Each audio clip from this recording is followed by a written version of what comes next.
Thank you, Jen, for the gifted sub. And Wick for the raid. And Mario Bros fan. Wubby wub. I can't rhyme. What am I supposed to rhyme with that? What am I supposed to rhyme with sub? There's nothing that rhymes with the word sub. Tub? Lub? Gub? I freaking know. I don't know. I thought I'd try to keep up like a bit of like, oh man, yeah, you know, I can rhyme. I do it all the time. See how crappy that was? See how crappy that was? It's because today is the Crappy Creepypasta stream. This is probably one of my favorite streams of the year. If I'm gonna say it, I'm gonna say it, and I'll say it. And I always bust out the plaid every year. We've only done it for like 2, so I actually don't know if this is a tradition, but I've got the plaid. I'm a trucker boy on the outside, but on the inside, I appreciate the arts. And Japan. Same, is it the same plaid? I don't know. I just picked out a plaid. Anyway, welcome to the stream. This is going to be probably, I was going to say this is going to be the scariest one of Halloweek, but I actually don't know if any of them are scary. I don't know if scary is the right term for this. I have stories that I've picked out from around the internet. To my knowledge, apart from the ones that were sent in by viewers like you, thank you. These were all meant to be real creepypastas, not, you know, they aren't supposed to be crappy to my knowledge. To my knowledge. We've got stories tonight like A Bug's Life, the deleted scene, Banjo's Dream, Barbie, Ben Drowned is back, Chayton, Cursed Minesweeper, Dare to Find, Herobrine, and I have over 35 pages of creepypasta stories this evening. 35 pages of creepypastas. Last year we had things like Cars 2003. That was scary. That was really scary. But this year we're gonna take it up a notch. And by take it up a notch, I mean we're just gonna do the same thing again, but it's gonna be new stories and it'll be fun. It'll be exciting. I'm going to, for every story, I'm going to pick out an image on the fly. I should have like, is there like a dolly thing I could do? Is there like an easy way to do like dolly? Is there like an easy way to do that? Cause it'd be so funny to like randomly generate an image based on the title. Like just on the fly. Is that easy to do? Is that different? I have an account. We've had enough of dolly. You know what? That's fine. That's fine. We don't need to use no dolly. It's fine. All we need are the words on the screen. And I have words that were written by some of you. Some of you, okay? I want to let you know, tons of submissions. I cannot read them all. But I appreciate them all the same. I read every single dang one of them. And feel free, even right now if you want to, you can go and post your stories that you've written into the share your stuff room in the Discord server for people to enjoy. But I will be reading a fair few. Half, maybe, something like that. And I still have like 35 pages. So get excited. I'm going to let you decide on our first story for this evening. I'm gonna kind of like randomly do it. I'm gonna go like that. And like pick a random page based on that. Actually, you know what? Let's do it this way. Pick a number between 1 and 23. Pick a number between 1 and 23. Let's see. 5, 20, 19. You know what? I saw 2 23s. So we're gonna do the last page. Sure. Oh man. Okay. This one's good. This one is called Holy Crap! Jeez Louise! Dolly is freaky, man. Holy crap! Okay, I randomly generated one for a different story. Holy crap. That's terrifying. I don't think I can do Dolly because I don't want to like scare you all. Or maybe I do want to no, I don't want to scare you all. Even though it is, you know, it is Halloweek. I'll just find a nice image. I'll just find like a nice funny image for you. How about that? It's funny, scary. It's spooky month. You need to scare us. Okay. Here we go. Here we go. There, this one works. This one's pretty scary, right? Actually. Oh gosh. Dang, I forget how much I love creepypastas. I forget how much I love creepypastas. Okay. Let's begin.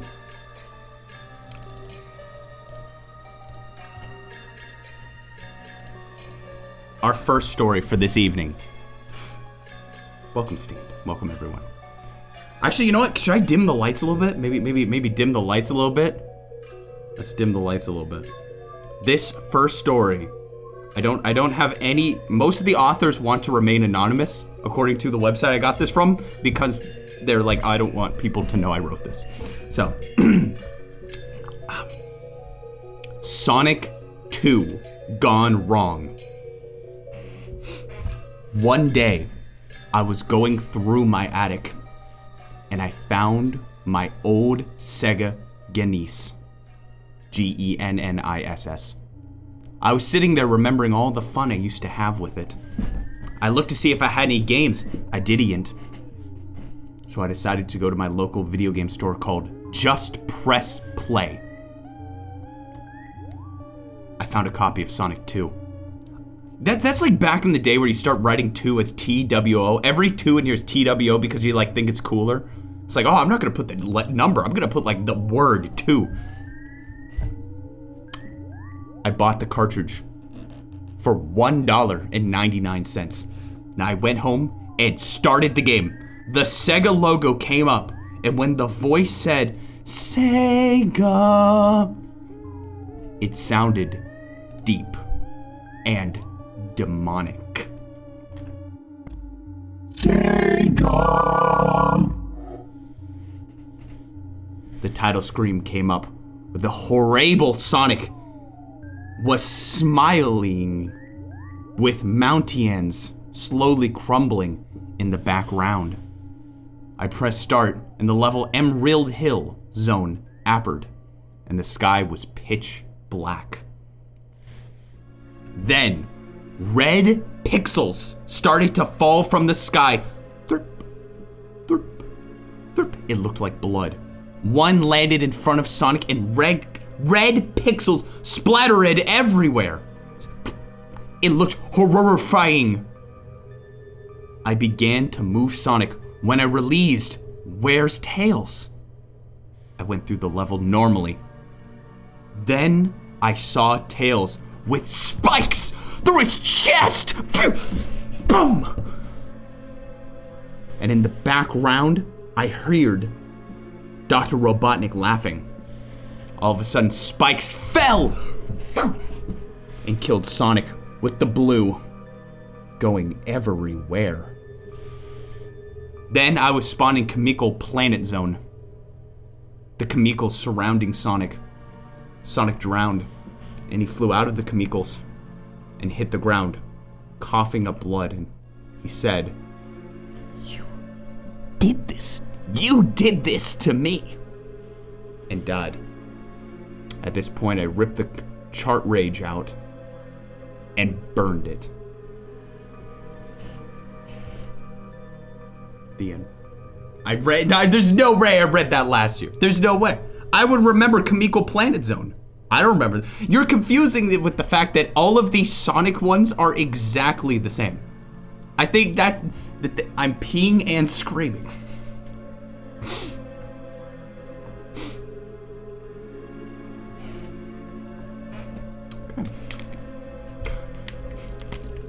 Did you pick that one because of all the typos? No, I thought it was a good start. I thought it was a good start. Do you want a really good one? Do you want a really good one? Maybe I should start you off on the best one of the night. Why not? Why don't we start you off with the best one of the night? This is the story of Chayton. Toad Frog, welcome to the stream. This is the story of none other than How am I going to find a photo of Chayton? I don't know why. When I pull up Chayton, it's just a bunch of buff dudes. It's just like a large amount of buff dudes.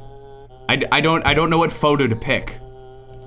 I'm having Dolly try to generate one right now. Show it? How, okay. Actually, what about this photo? This is a pretty good photo. Oh, no, that's the exact same photo. I found one photo of Chayton. One single photo online. It's,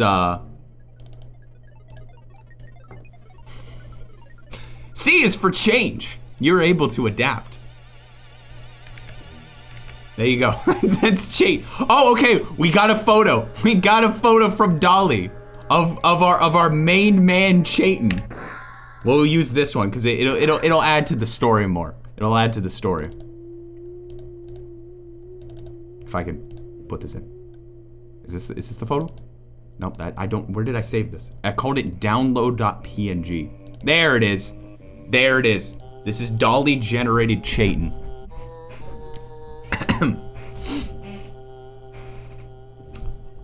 I am posting this from my basement. I don't have time.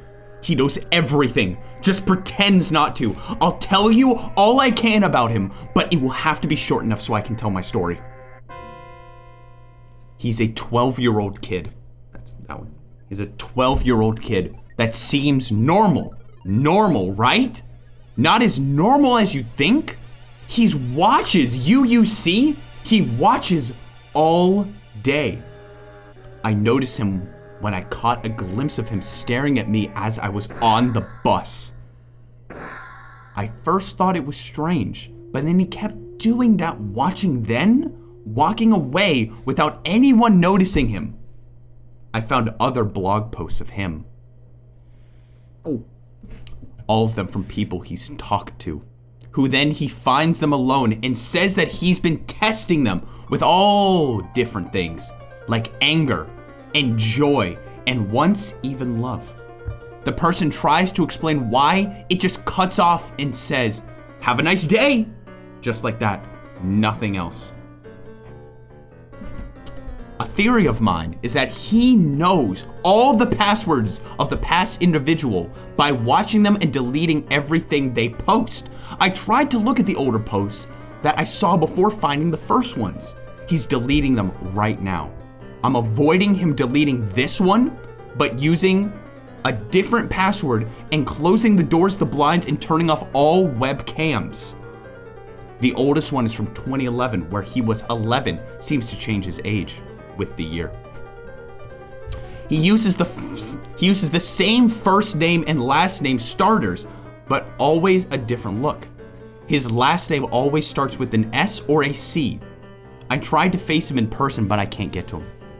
He's always gone whenever I get to him. He's watching me right now, or at least trying.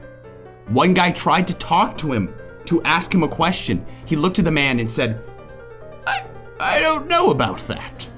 He answers this to every question except questions he knows he can answer. One guy went as far as to say he told him who he truly was. The fourth god. His name, for now, is Chayton. S.C. Beware this kid. Next time you see a kid staring at you from the bus, tell him that you know him. He will know where you got that information and ask you, what is his name? If you answer something else other than Chayton, then he will say, try again later. Then you will need to wait till the next time you see him. But if you answer correctly, then he will stare at you and say, well done. But I don't know what happens after that. No one knows except him. Chayton, the fourth god. The end. That is the story of Chayton, the fourth god. It really makes you think. I think the thing about that story that I really love is that it really makes you think. When I was on the bus, I saw a kid staring at me. He looked at me. That was clearly the fourth god, Chayton.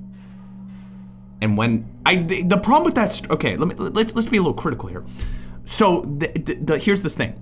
If you tell him you don't know his name, he'll leave you alone and just bother you the next day. But if you do know his name, he'll kill you. Are you just screwed? If you see Chayton, are you just screwed? Because anyone, is there a scientist in chat? Is there someone in chat with an English major that can help me with this? Am I screwed if I see Chayton? Am I screwed? It's like the game where you think about the game, you lose. You're right. That's it. Do we have any Chayton experts in chat? Any Chaytons in chat? Oh, by the way, you all lost the game. Congratulations. You all lost the game. It's time. I'm gonna read one more of these, and then I'm gonna move to a viewer submitted creepypasta. This one's gonna maybe ruffle a few feathers here. This one might be a little too scary. This is the story of Barbie. Watch out.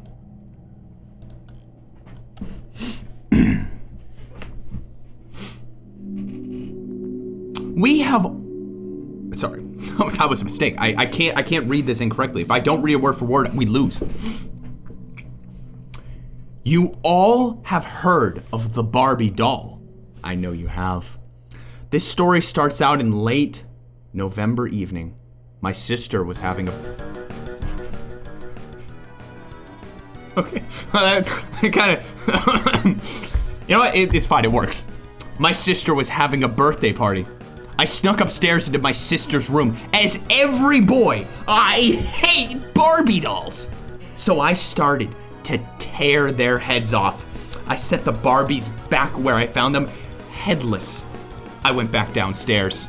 As a man, I like ripping the heads off of Barbie dolls. It's my favorite thing to do.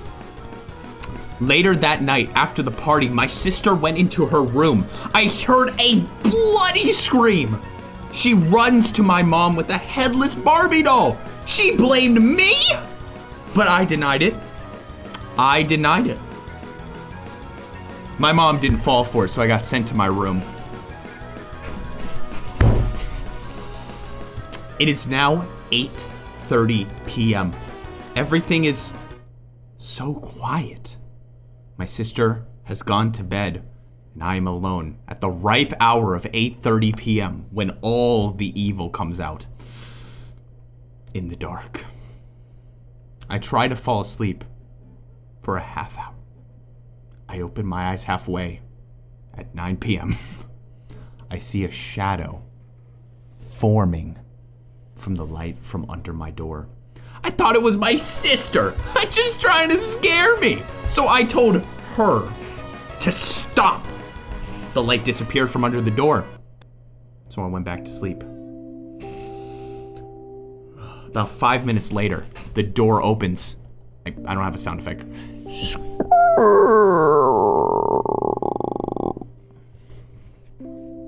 This store's called Barbie. A Barbie doll falls down in the doorway. I think it's my sister again. So I throw my pillow and it lands on top of the doll. I close my eyes. A couple seconds later, a pillow hits me in the head. I look and the doll is standing upright in the doorway. The lights in the hall turn on and I see that the Barbie's head is a little crooked. I sit up. The doll walks to the center of the room. I arm myself with a soft blanket. The Barbie lunges towards me. I open the blanket, and when it hits the blanket, I close it. It is now like 9:30 p.m.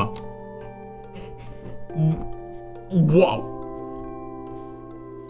And I have a rabid Barbie in a blanket. I stay up all night, firmly grasping the blanket-covered doll. When morning struck, bing, bong, bing. I went outside with the doll. My mom was going to work. I said I couldn't sleep and said goodbye. I quickly tossed the Barbie under the tire as she was pulling out. The doll's body exploded and the head flattened. My mom didn't notice. I knew my sister was waking up soon, so I cleaned up the mess and tossed it into the trash. I rushed inside and played Fallout 3 on the Xbox 360. I'm a man. Boom, dude, boom, take that Barbie doll. Boom, boom, boom. Whoa. This is why I am now afraid of Barbie dolls. I no longer tear their heads off. My sister never noticed, or anyone else. Now she has outgrown Barbies and hates them, like me. And there you go. And that's the story of Barbie. Sid's life got weird after Toy Story 1. He just has the worst luck, doesn't he? Dude, I can't wait to play Fallout 3 on the Xbox 360. I wasn't scared for a moment. What are you talking about? I mean, he was. I loved through the whole story. It's like a headless Barbie doll is coming after me. But me, being the cool dude I am, grabbed it with a blanket and threw it under a tire. And then went to play Fallout 3 on the Xbox 360. That's the thing. That's how you know they're cool. They don't have a GameCube or a Wii. They have an Xbox 360. That is the #1 video game console for men. Man-sized graphics. Let's read a story from one of our lovely viewers. I don't know exactly how to get an image for this, so I'm going to put into Dolly the first sentence of the story, and just whatever it picks, we'll just use that. This is a story written by Anthony B. Russo. It didn't have a title, so it's just untitled. I don't know if they have a title for it. But as soon as this generates, we'll go ahead and get started. Let's just not talk. That's the scary part. It's let me tell you. This one's gonna ruffle some feathers. I don't know why I'm starting every single one. I was like, oh, better watch out for this one. This one's gonna really knock those socks off. Okay, this is the image. Oh my gosh. Oh my gosh. Sure, that works. So, this is the story, untitled, by Anthony B. Russo. Let us begin. It was an average day for Andrew Beta 64 Internet Man streaming on Twitch at 7:30 p.m. Central Time. Wow, I really botched that first sentence. It was an average day for Andrew Beta 64 Internet Man streaming on Twitch at 7:30 p.m. Central Time, but little did he know about the truth of his Twitch chat. One day, he was browsing through his Discord server on the 1st of October. He started to notice his chat members starting to converse about a script of some kind. Afterwards, he waited and started streaming Sonic Heroes, as I do. After he was 30 minutes into the stream, he started to notice his chat's starting to act a little bit odd. He noticed they started not knowing what to say, and then the concussion lobster showed up in Sonic Heroes and started talking to him. What's the concussion lobster? I don't know what that is. I don't know what that is. I don't know what that is. Beta. Beta, your chat is not real. It is all a script. Nothing is real. Wake up. Wake up. Said the concussion lobster. We need you to wake up. Beta, it is usual insanity. Wow. Though he was just crazy and hearing things from a funky music track he had on his song queue. But the concussion lobster kept talking and getting louder and louder each minute. It eventually got to the point where all Beta could hear was the concussion lobster. In response, he pulled the power cord from his computer and ran out of his apartment. But he still heard the concussion lobster's voice and eventually ran into a tree. Boing!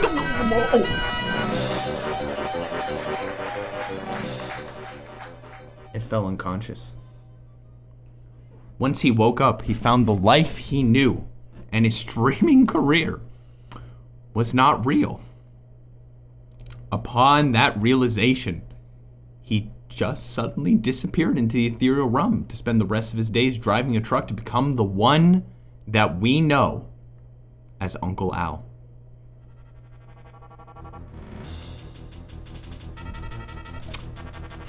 And according to Dolly, that's just this is what Dolly thinks the concussion lobster is.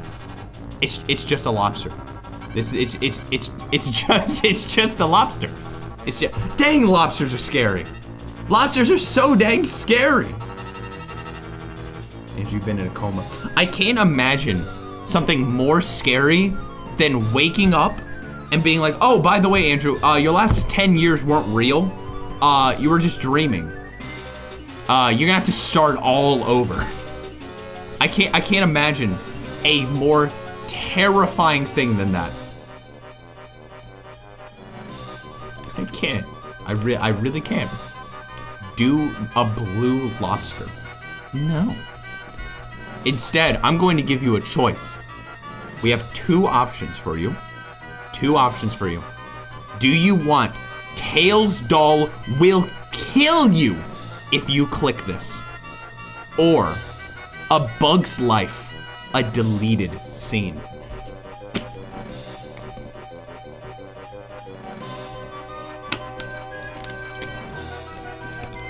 Wow, it is almost 50-50, but A Bug's Life wins. A Bug's Life wins.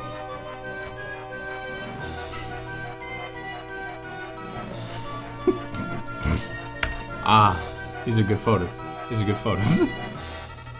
All right. This is the story of A Bug's Life. Deleted scene. Has anyone heard about this old Pixar movie, A Bug's Life? It's a movie about an ant named Flick who teams up with a circus of insects. Who teams up with a team of circus insects to fight a band of evil grasshoppers led by Hopper, an evil, greedy grasshopper who only wants food from the ants. Well, I watched it like a couple years ago, and I pretty much enjoyed it. However, one incident left me shocked for my entire life. In 2007, I found a VHS tape on the ground while I was walking home after a day of swimming practice. It said, "Don't watch Pixar confidential tape." I popped into my VCR. The tape started with static for 5 minutes. Yeah, it's about as good as I can do. The scene was the near-ending climax of the movie, A Bug's Life, where Hopper cornered Flick into the bird's nest. The scene was violent. Example was Hopper choking Flick and Flick coughing. The bird then sees Hopper doing the dreadful deed. Spoilers? Oh, you watch out. Spoilers. Thinking it is a trick with the blueberry scouts inside, Hopper immediately realized, and he was shocked. The bird roared at him, but the roar was Godzilla's roar, and it was extremely loud.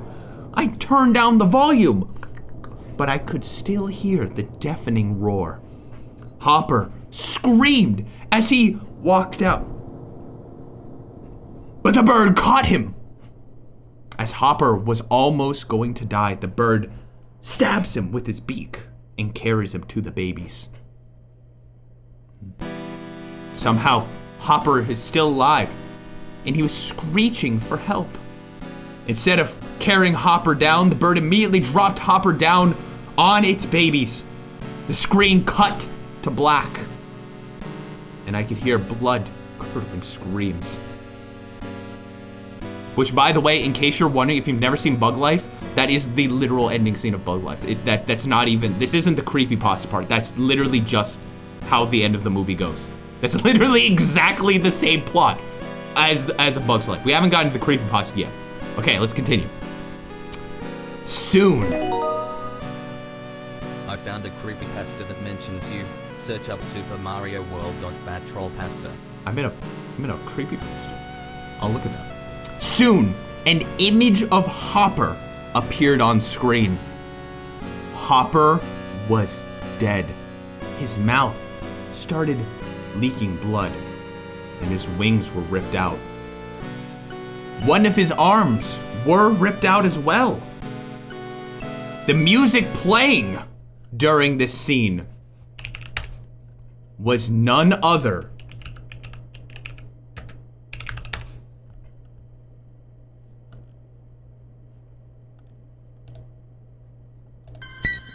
than Lavender Town.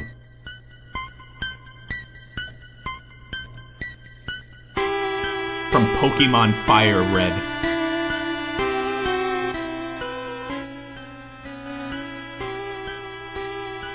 I tried lowering down the volume, but the remote had no batteries. I tried asking for help. Help! Help! But I was alone. The screen turned black, and then a message appeared saying 1995 Pixar Animation Studio. Then the tape popped out of the VCR, and I popped it back in to get some footage. I uploaded the footage to YouTube, and I ended up selling the tape on eBay, where it is out there somewhere where someone now can buy and watch this disturbing tape. That is the story of A Bug's Life deleted scene. I don't know why Steve, why would Pixar make a scene like that? That's just inappropriate. That's just inappropriate. I can't believe it. I can't believe it.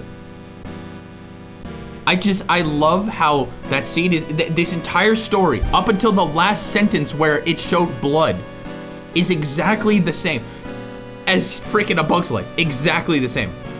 I'll be real with you. Do bugs have blood? I don't know. I have no idea. I have no clue. You also don't have to answer that. You also don't have to answer that. I want to find out what this is. Hold on. Super Mario World .bat troll, but it's a troll pasta. Are those different? Or no, wait, hold on. No, okay, this isn't troll. Hold on. Does it actually mention me?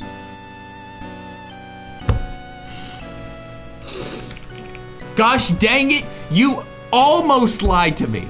You almost lied to me, okay? Super Mario World .bat, okay? It says in the story, it says, I noticed something. Every inch of data was beta 64 code. They meant to type base 64. They meant to type base 64, but they wrote beta 64. So yes, I'm technically in it, but because of a spelling mistake.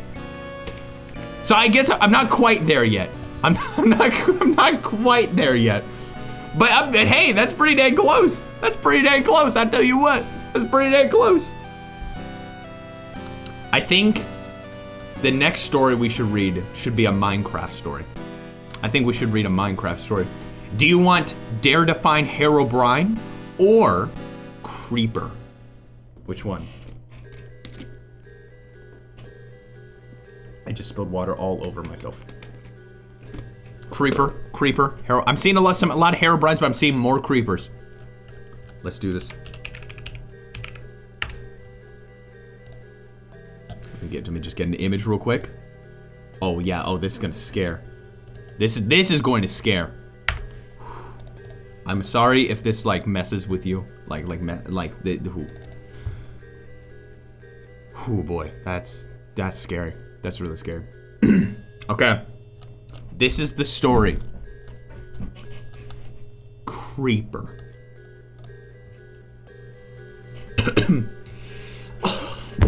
It was just another boring day. I decided to play Minecraft. I started up my computer to check for any updates. 1.7.8 had come out, so I downloaded the launcher. After starting Minecraft, I made a new world in survival mode. I got spawned, got my wood, crafted some sticks and a crafting table. I turned the wood into wooden planks and made my pick. I started mining, got stone, found some coal, and even counted a few silverfish. I ran to my crafting table by a tree and made a stone pick. Night was falling. So I got my wooden planks and made a house. I set my crafting table in it, and I just found out I don't have a bed. Luckily, 3 sheep were outside. After killing them, I crafted a bed with their wool and some planks and hit the hay. Just when I woke up, I noticed something strange. There used to be a few animals nearby, but now they were gone? I ran all over the world, all gone. Even the monsters were absent, except for a bright green shape out in the distance. Oh. I knew it was a creeper. So I crafted a stone sword, thinking to myself, this should be easy. I ran towards it, and I was 2 blocks away from it. It didn't move at all. What the heck? Minecraft froze? I thought this was a new computer, I said to myself. Just then, when I hit it once, I fell down a black hole. I looked to find the creeper with a face staring down at me with a weird looking face. It wore a big, unnatural smile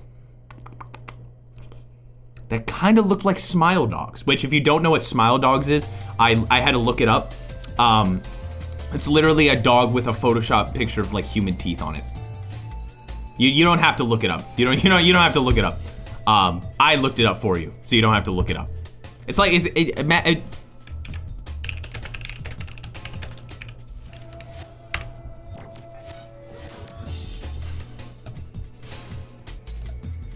here.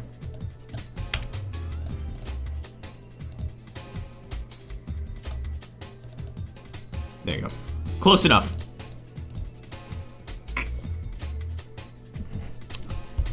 And it wore a big, unnatural smile that looked kind of like Smile Dogs.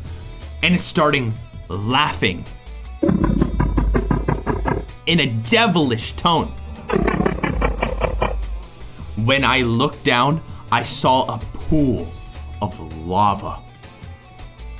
As I looked up towards the sky, I saw the creeper jump over the hole like it was nothing. After I burned to death, the screen should have said, "You died, respawn, main menu." Well, it was different. It said 0 1 0 1 0 1 0 1 0 1 0 1 0 1 0 1 0 1 0 1. Too bad, so sad. Too bad, so sad. It wouldn't let me return. Every time I pressed a button, it made a demonic laugh. I had to tell this to Mojang. I sent an email telling them all about it, and they replied saying that version 1.7.8 hadn't been released yet. The end. Mahjong is close. It's just one letter. It's one letter away. It's not my fault. Mahjong.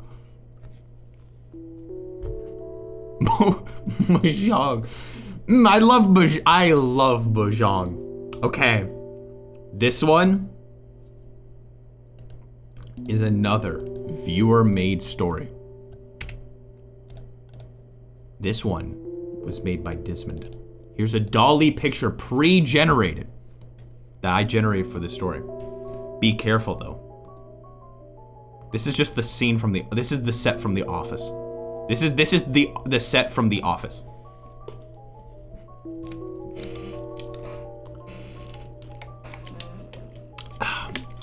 This story is called The Lurker. There is an image in the story stuff. I saved it. Look, Chad! I found it! Yelled Andrew. The lost Yo-Yo Milk ad from the 2012s. Chat rejoiced with mild excitement. That's great, Bembo. Just show it already. Andrew continued to stall. I don't stall. I'm not stalling. I swear I'm not stalling. I'm not stalling right now. Not even right now. I had to really dig into the depths of the internet for this one. On the 64th page of Google, I found this link, which led me directly to a download. I couldn't see the main page, or the website's name for that matter, but sure enough, it was there. In perfect quality, too. Andrew fumbled around his file system. Freaking crap, where did I put that? Looking through no less than 3 different folders to find where he saved it. That's pretty sketchy, commented one Twitch user. It's not, replied Andrew, doing one of his funny bits again. I already watched it. It's not like it's cursed or anything.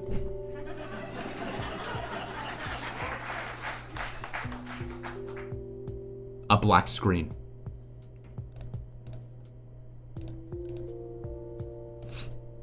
Andrew looked surprised for a few moments before gasping.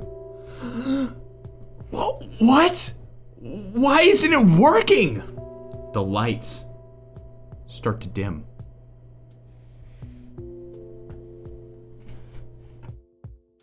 The Lurker. Who's there? Called out Andrew.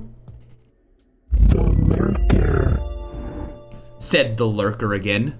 The Lurker. Andrew looked around the room. Then suddenly, the lights turned to red. Andrew got close to the camera. Help. In an instant, he vanished. Chat fell into a panic. The Lurker? Oh, a silent shuffle sounded from behind the camera. It's about as good as I can do.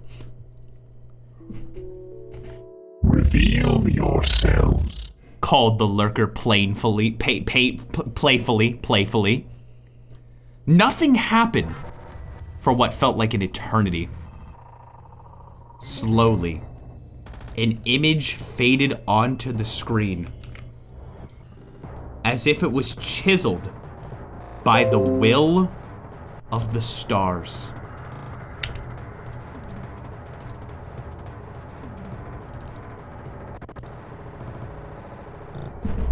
Just pretend I'm not here. Oh wait, actually.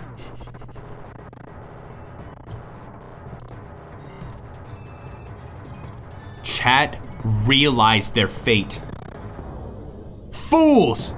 To their tampering with the natural order of media lost and found. Ha! Do your worst, Lurker! Typed one brave chat member. Ha! We aren't afraid of you. But the Lurker lurked into their homes. The Lurker popped out when least expected. Every day they returned to chat, more were missing. The lurker was inevitable. Years passed by until one sole chat member was left. Help! They pleaded, but no one was there. No one was lurking. The rest of their days numbered with suspense, with end known not when, yet still hanging.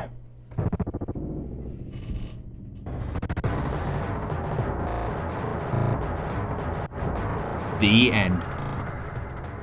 Now wasn't that a treat? Now wasn't that a treat?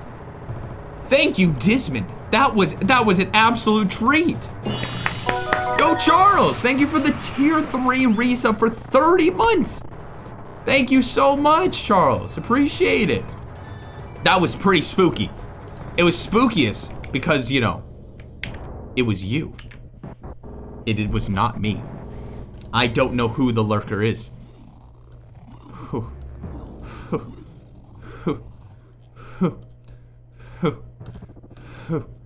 Okay, your next choice. Do you want Disney Pixar Cars bootleg version or Despicable Me, the director's cut?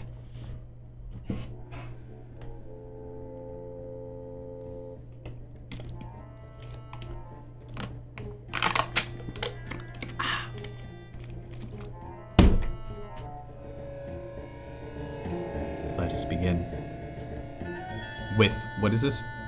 Cars? Cars. Okay, hold on. Cars. Just get an image real quick.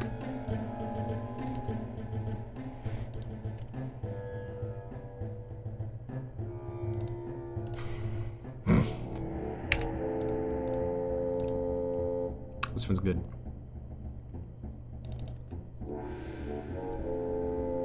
This is a real image. This is a real early test image for the. Okay. This story is entitled Disney Pixar Cars bootleg version. I love the movie Cars. Like, I like the third film the best because it brings back Doc Hudson, who wasn't in Cars 2 as he only appeared in pictures. The film follows this plot. While traveling to California to race against the King, Richard Petty, and Chick Hicks, Michael Keaton, for the Piston Cup Championship, Lightning McQueen, Owen Wilson, becomes lost out of falling out of his trailer in a rundown town called Radiator Springs. While there, he slowly befriends the town's odd residents, including Sally Carrera, Bonnie Hunt, Doc Hudson, Paul Newman, and Tow Mater, Larry the Cable Guy. When it comes time for him to leave to championship, he is no longer his top priority. But one day, I didn't say pissing cup. I didn't say piston cup. Piston cup. Piston cup. Hey, what, this cup? Yeah, that's right. I know that. Yes, they made that joke in the movie. But one day, I found a DVD of the movie in my front yard. That was a bootleg version of it. So I took it inside and put the DVD in. The menu was most generic and had a picture of an evil Lightning McQueen. I need to stop doing that. And the music was so messed up. It sounded like,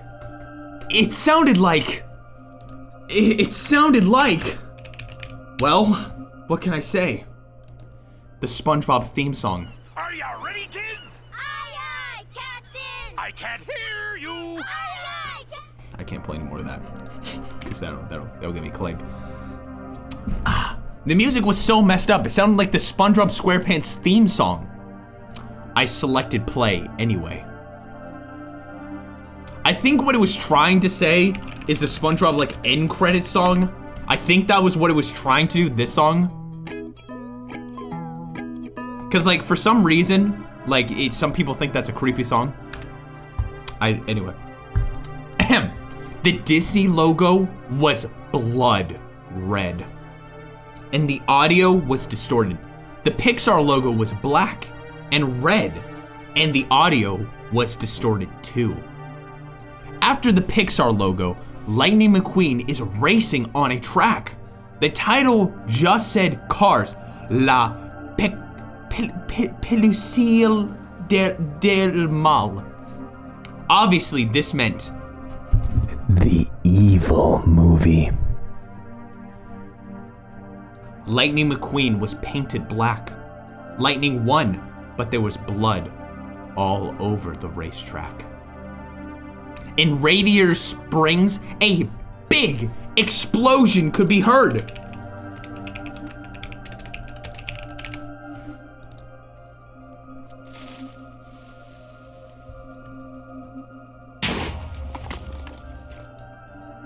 Oh, it's just a creeper sound.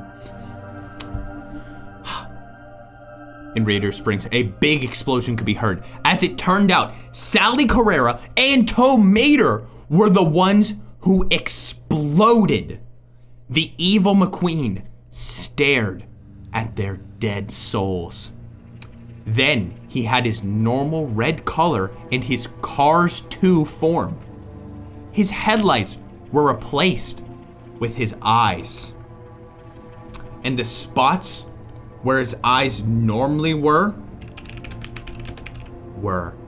blank.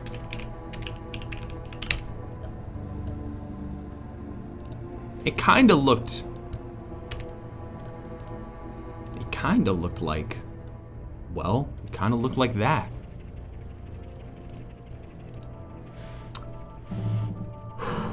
Some text on the screen then said,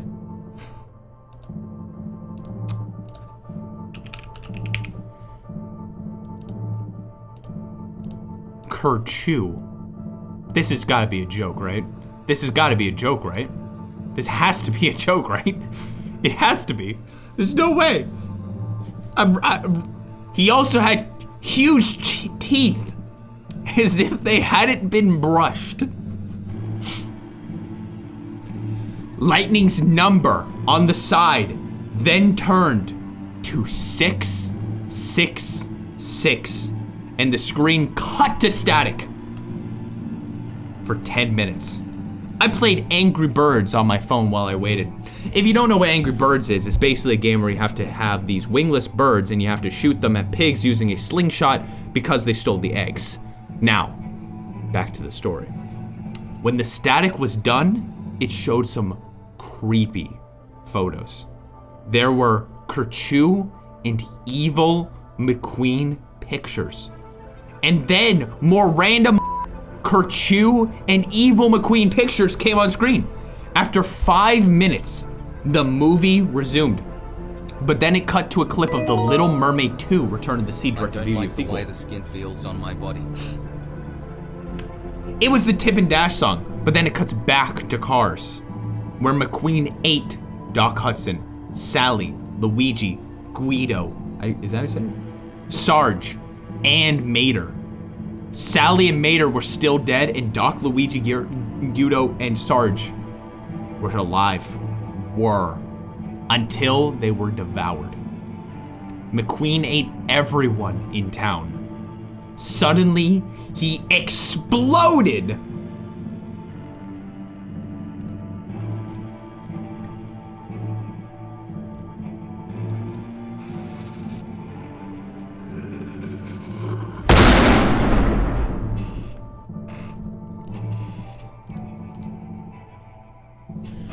Due to the massive amount of cars that he ate. The credits were just RIP Cars. Then it showed the Disney and Pixar logos again, and then it ended. I then took the DVD out of the player and put it in the blender and shredded it. Remember, if you see the Cars bootleg DVD, burn every copy and don't watch it. Only watch the actual Cars, Cars 2 and Cars 3 films, and the Cars Toons episodes. The end.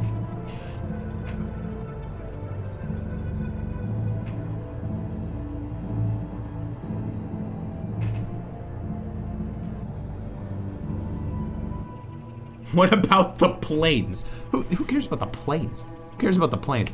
Also, someone in chat redeemed a readme message, and it said specifically that they were scared of the SpongeBob end credit scene. I feel like it made me sad, not scared, because it meant SpongeBob was over.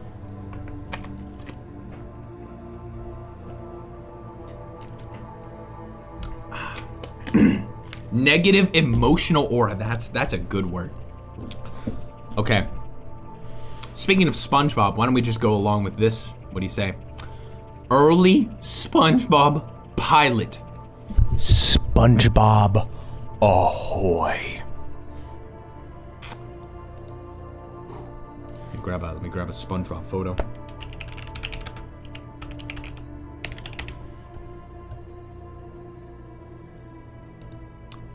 Sure, this is creepy enough. Oh, you're gonna freak out. I need to stop doing that. Oh man, you're gonna freak out when you see this one. It's just all exactly the same. Oh man, no, but for real though, you're gonna freak out when you see this one. Look at that. Is that scary? Ain't that scary? Beta, you're 25 and having voice. Yeah, so what? So freaking what, dude? Chill out, okay? Jeez. Hi. My name is Josh, and one day I was searching the internet for any archives of the 1996 SpongeBob pilot, back when the show was named SpongeBoy Ahoy, and I found something. It was not the 1996 pilot, but to my surprise, it was an even earlier pilot with no name. I downloaded the MP4 and started QuickTime Player. It started with the "Oh Yeah" cartoons logo, and then a title card that said SpongeBoy Ahoy, with SpongeBob action music in the background.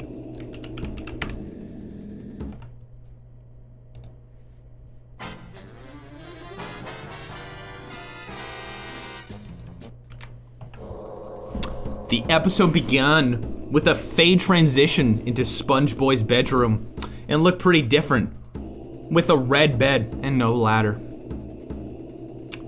Gary was slightly different, with no green at the bottom of his body, and he was purple. SpongeBoy wakes up with excitement and says, "Today's the big day, Gary!" He had the voice like Patrick. Wait, actually, what? Oh boy, today's the day, big day, Gary! He had a voice like Patrick's, but higher pitched. He looked slightly goofier too, and had a green hat. Let me just say now that everyone but SpongeBoy, still voiced by Tom Kenny, are voiced by Steven Hillenburg himself as excluding Gary. SpongeBoy jumps out of bed and yells, "Oh, look at me, Gary! I'm naked!" Like in the original. I did not, is that really in the original? Does SpongeBob really say that in the original? Does he really say that in the original? I don't remember. Yes, he does? Okay, yes, he does. And it's supposed to be Patrick, but higher pitch. So, "Hey, it's me, SpongeBob. Hey, it's me. Hey, it's me, SpongeBob. Look at me, Gary. I'm naked." Like in the original. But then for some reason, Gary starts eating a cactus. He didn't seem to be in any pain though. And then cuts to SpongeBoy working out. After walking out of his house, he hops into his boat. I guess he got his license in this version. He then drives to the Krusty Krab and immediately enters. Squidward, who is noticeably shorter, mumbles, "Oh no, SpongeBoy." SpongeBoy walks up to the counter, and Squidward asks, "Welcome to the Krusty Krab. How can I help you?" In his usual unenthusiastic tone. SpongeBoy says to Squidward, "I want a job here." Squidward tries to hold his laughter and gets Mr. Krabs. Mr. Krabs asks him, "Okay, lad, if you want a job, make me the best patty you can." SpongeBoy walks into the kitchen and comes out in a comedically short amount of time. Krabs takes a bite and starts violently choking.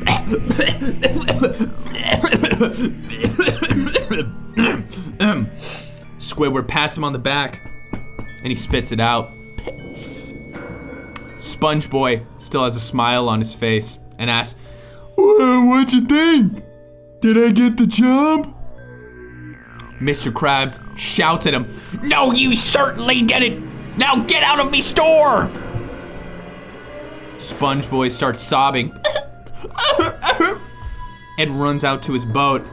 It cuts to SpongeBob sobbing in his room while Stack of Lace is playing. That would be this song.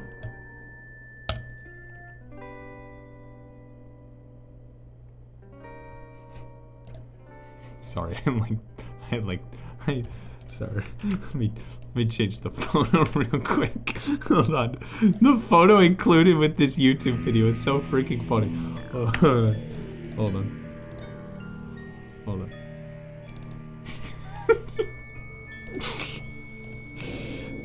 Okay. Sobbing in his room while Stack of Lace is playing. A time card appears saying 6 days later. It shows that SpongeBob has completely isolated himself since then. And SpongeBob walks to his kitchen to see Gary, who is dead. Because SpongeBob didn't feed him. The episode ends with SpongeBob sobbing. I tried to share it with others, but before I could do anything, an animation of SpongeBob appeared on my computer. And he said, "Ah, you shouldn't have seen this, Josh. Nah." And lots of illegal videos were installed on my computer. I got 4 years in prison because of this stupid video. Please, please do not go looking for the lost SpongeBob Ahoy pilot. The end.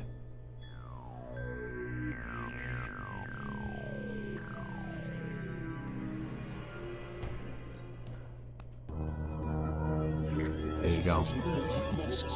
What the crap is this? Oh, right, Super Paper Mario. I forgot about that.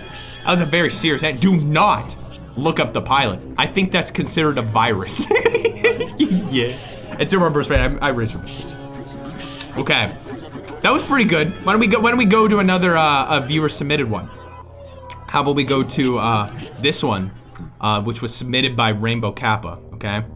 It says, Ultra Fans makes a creepy pasta. I put the first sentence. Oh, wow. Okay, so there's 2 options for which image you would like. They're both pretty cool. Actually, they're all pretty cool. I'll give you 3 options. 1, 2, or 3. I think they're all pretty dang cool. Option 1 is this. Option 1 is this. I put the first sentence into Dolly. Option 1 is this. Option 2 is this. This is really cool looking. I'm gonna say it. This is actually really cool. I like that. And option 3 is this. Dude, these are like actually kind of sick. These are actually kind of sick. Option 2, I'm seeing a lot of 2s, 1s, and 3s, but I'm thinking 2 is definitely the one that was decided. I really like how this looks. A lot. Okay, let's do this. Ultra Fans makes a creepy pasta. It all started one day when Andrew realized he had run out of Dot's pretzels. True story. And then he got a strange package that said from JJDB and Hatsune Miku. Inside the package was a CD named Raw Meat. Andrew then proceeds to insert the disc into his Packard Bell PC, which is from the 80s, by the way. Great PC. It's right over there. I do like to watch my videos on my Packard Bell 1980-something PC. Andrew then plays the disc on his computer, not knowing what the contents were.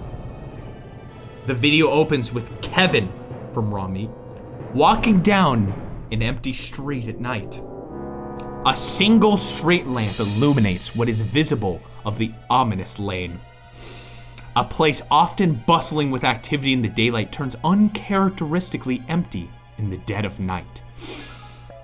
This takes place probably at 9:30 p.m. Ooh. The professor strolls onward, unbothered by his solitude, but with no indication on his face of his intentions for coming to the place at this hour. Did he simply need to walk? Or was he out to do something malevolent, that's how you say it. No one could tell from his signature near blank expression. And on said street, he would soon encounter a cat that kept mumbling about extended warranties in cars. Kevin soon continued his walk. The walk continued on for several minutes. The buildings in the empty street started to look more abandoned. Kevin started to look more worried, and eventually it got to a point where the buildings looked demolished. Kevin stopped and stood there and turned to the camera. As he stood there, Kevin began to smile. It was a very sharp smile, and as he grinned, it was very wide. That doesn't look scary. How do people do that? Where they're like, to me, it's like.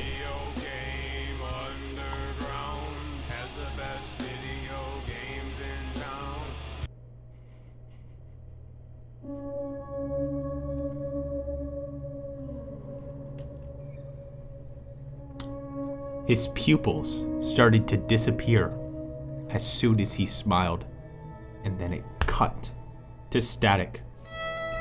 What do you mean, go back? That was a banger. Okay, you know what? Fine. If you want to, hear it. Game Underground has the best video games in town. Video Game Underground has the best prices on games around. Video Game Underground has the best video games in town. Video Game Underground has the best prices on games around. Video Game Underground. Video Is this real? Is this like a real? Is this real? Game Underground has the best video games in town. This is a real commercial. This is a real commercial for a real video game store. Man, I love local commercials. Well, back to the story. Video game. Okay, it's actually pretty catchy, not gonna lie. Andrew sat there in shock of Video Game Underground, absolutely stunned by the vision he had just perceived. It couldn't be real. It wasn't real. He looked around his room, appreciating the comforting familiarity he had long taken for granted. This was real. He was safe. Everything was fine. Comforted by this affirmation, he then returned to the process, this strange disc content. What was the meaning of this?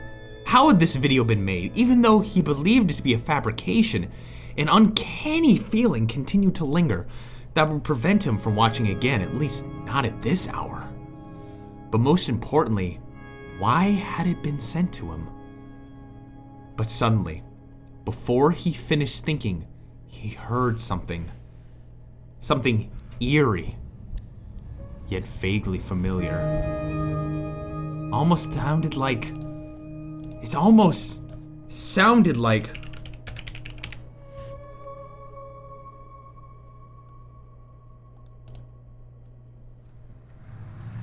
the roar of a truck.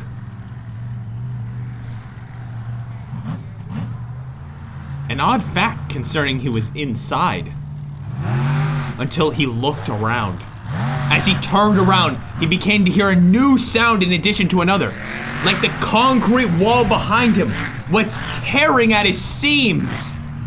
The sound came as fast as the source that created it. Just as his eyes met the wall, the front of the car emerged from it, charging full steam ahead in Andrew's direction. Andrew just barely evaded it, but his computer was not so lucky. The truck rammed right through his computer, destroying the previous plot line in its entirety. Andrew was stunned in fear, his heart beating fast at a 79 beats per minute. As the truck charged by, he swore he heard familiar, maniacal laughter. Beta's vision blacked out. The end. 79 beats per minute is fast. Oh no, man. Well, it's 78 now. It's even faster. So apparently that was written by a lot of people. So if you wrote part of that story, be sure to write in chat right now that you were a part of this, because you know, I'm very proud of you. I'm very proud of you. Okay, now before we move on, I have to remind you that this episode is sponsored by Cheese Nips. Cheese Nips is a lovely snack created by Nabisco, a delicious thing that you should eat with your face and mouth hole. Please. Thank you for watching the stream. Now to continue with your daily programming. As soon as I read Llama Z's thing, which says, in compliance with Rule 1, I'm unable to request bug favels. Bug favor, alas, perhaps some of you will blindly wander into enlightenment. Will you snail? Okay, will you snail was requested. What the crap is will you snail? Will you snail? Okay. Llama Z, he will never beat that game? Is it difficult? He will rage? Perfect. All right. Our next story is going to be a fan favorite. I can guarantee you. And this one comes with an image. This one comes with an image pre-made by the person who wrote this story. I'll just put it on screen right now. This is none other than the story of Donkey Kong the movie.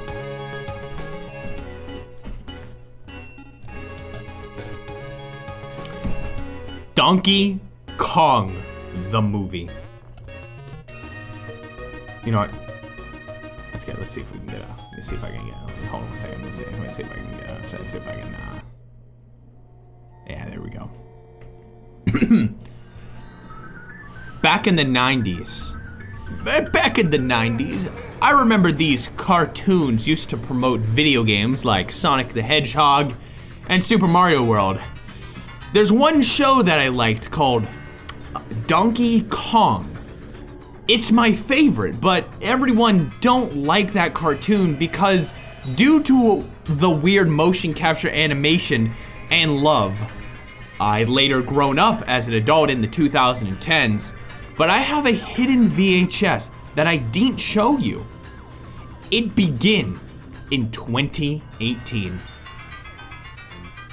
when I was watching new gameplay of Donkey Kong Country Tropical Freeze. My 3 kids were bored because there was only 5 kids movies. I decided to buy a VHS on eBay until I found a never before interesting film. It's called Donkey Kong the movie, which this is rare. I buy it and I waited to 2 days until it came. I finally take it out. But the cover was blank. It has black text, as you can see, from that video game title. I told my kids and my wife that I buy a new movie. Later that night, I heard crying and sniffing. It was the 3 kids, which I told them, "What's wrong?" One kid replied, "Well, it's kind of scary for us." I investigate the VHS. Thought it was a normal movie, but well, it's not. So I checked myself if it was scary.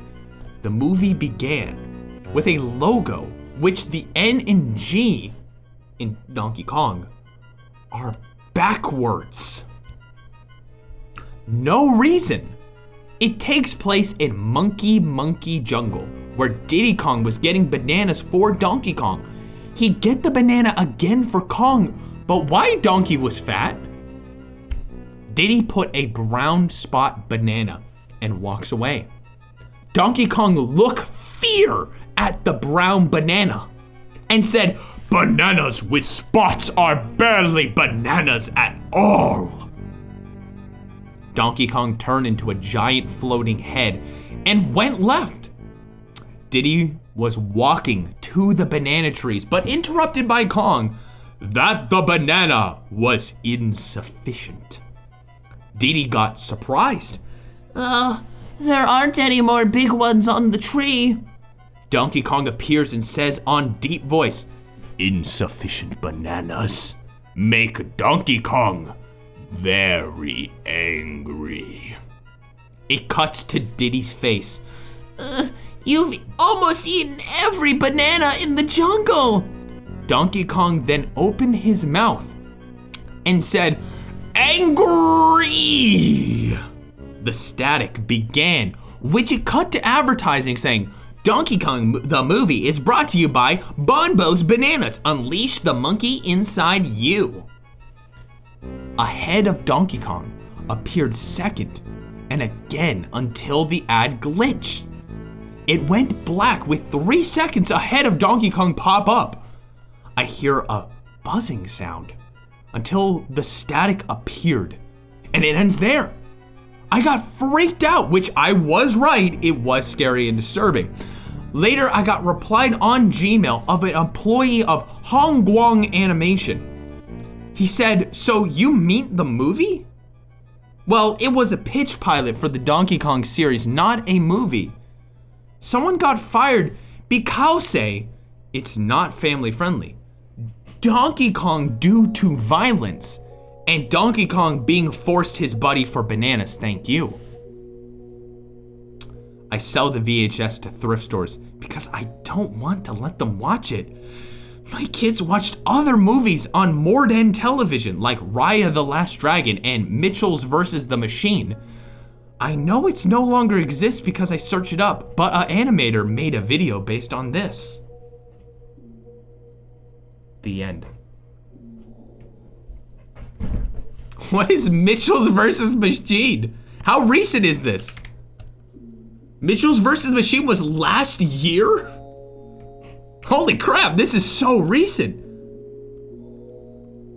Banger to the, hey, yeah, you're not allowed to watch Donkey Kong the movie anymore. You have to watch Mitchell vs. the Machines. Great movie, apparently.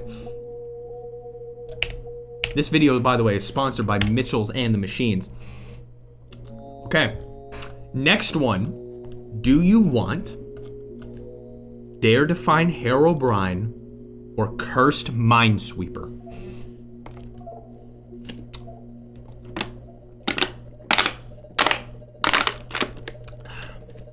Minesweeper. This one comes with an image too. You better be scared. How does Roblox work? I thought Roblox was just like viewer made, like user made stuff. Do they actually have official music for Roblox? This is not the time to be asking this. What am I doing? This is not the time to be asking this. This is the time to be reading Cursed Roblox. No, sorry, this is Minesweeper. No. Okay, never mind.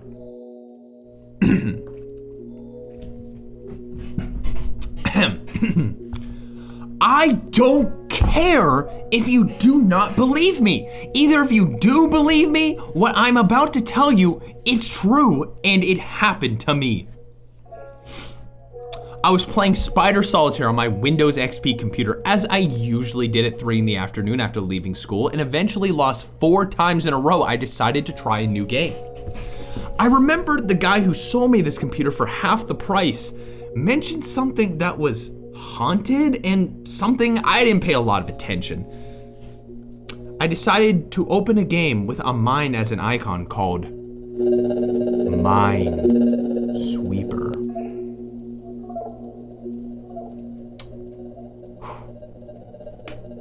I heard that this game was fun to pass the time and stuff like that. When I executed it, I carefully watched the game. A happy face, many charts, and 2 markers with red lights. At first, I didn't know what I was doing. I only lost and lost. And after 69 moves,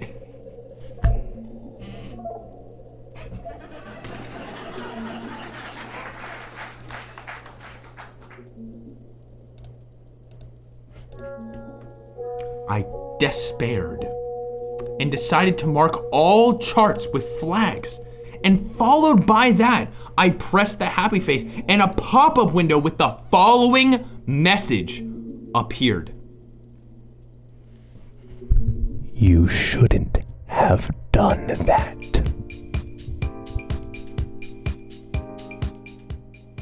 This music doesn't quite match, does it? The music doesn't quite match now, does it? At first, well, it works. At first, I didn't take it seriously, but then the happy face turned into a sad face and framed mine's marker in the 666 number. The first thing I did, and I think everyone would do, was closing Minesweeper, but instantly opened again and again. I was alone in my house, and madness started to feel in me. I crashed my head against the screen until it started to bleed, and I kicked the CPU in a violent way. Duzzy, welcome to the stream. You came at the perfect time. I tried to shut down the computer. Well, the button didn't work. At the end, I had no choice but to disconnect the computer from the cable. And out of nothing, there was a short circuit that left me in a coma for 1 week. Upon awakening, I told everyone, to my parents and doctors. No one believed me. Everyone called me crazy, and I tried to prove them otherwise.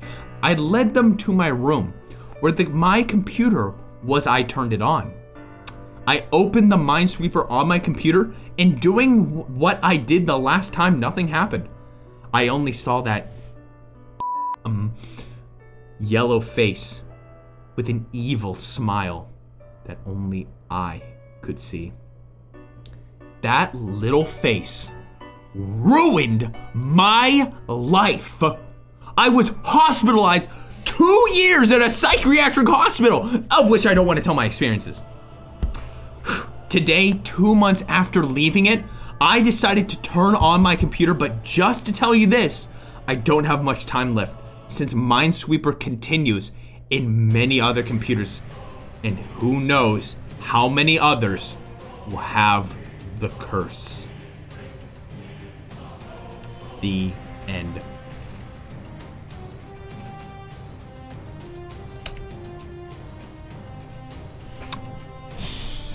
Don't play Minesweeper, kids. Do not play Minesweeper, kids. Ominous, but I don't get it. What do you mean you don't get it? What's there not to get? So what happened was, is the smiley face looked like a frown, and that scared him, hospitalized him for 2 years and a week. What is Minesweeper? Yeah, just Google it. It's a good game. It's a good game. Let me tell you. Okay. This next one. You know what? I think the next one that we should read. We're gonna read one. This is a short one. It's a short one. And then we're going to read Benny Shoes. This one is called Error 404 Mario. Oh, we've heard this one. Ooh, that's a good one. I need like Mario. 404 Mario.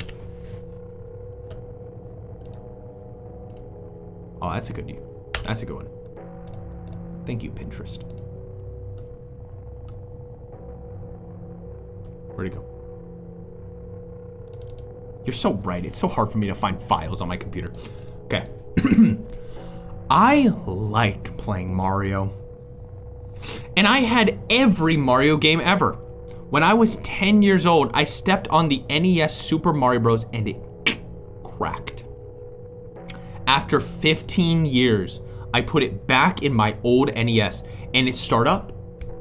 I reached the flagpole, but it glitches and it restarts. So I stand up and I go to work. After a long day of work, I go back to play. Did you intentionally wear a plaid shirt after reading chat? Yes. Yeah, yes. Yes. After playing for an hour, each time I get the flag, it restarts, which means they played the first level for an hour straight. And when I go to eat... Wait, hold on, I misread it. Sorry, I'm gonna read this sentence from scratch. After a long day of work, I go back to play. After playing for an hour, each time I get the flag, it restarts. But when I go to bed, I appear in front of the TV and when I go to eat.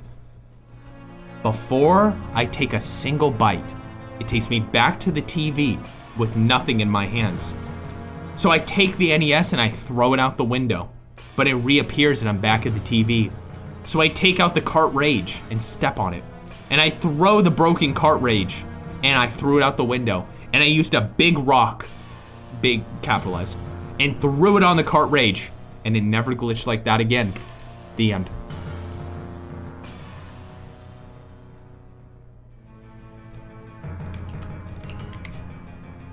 It's just Groundhog. I don't get that one. I'm gonna be honest with you, I don't quite get that one.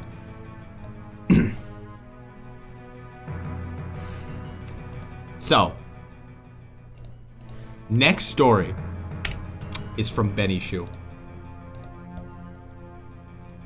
I think you're gonna like this one. I legitimately, do not tell me if this is a spoiler, because I can't tell if this is a Breaking Bad spoiler or not, because it's so like edited that I don't know if it is. So don't tell me, I'm just gonna assume it's not a spoiler. Don't tell me.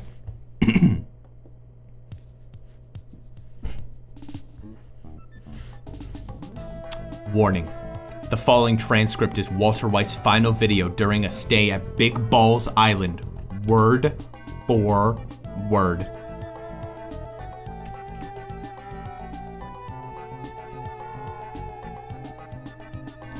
What did I literally just say? What did I literally just say?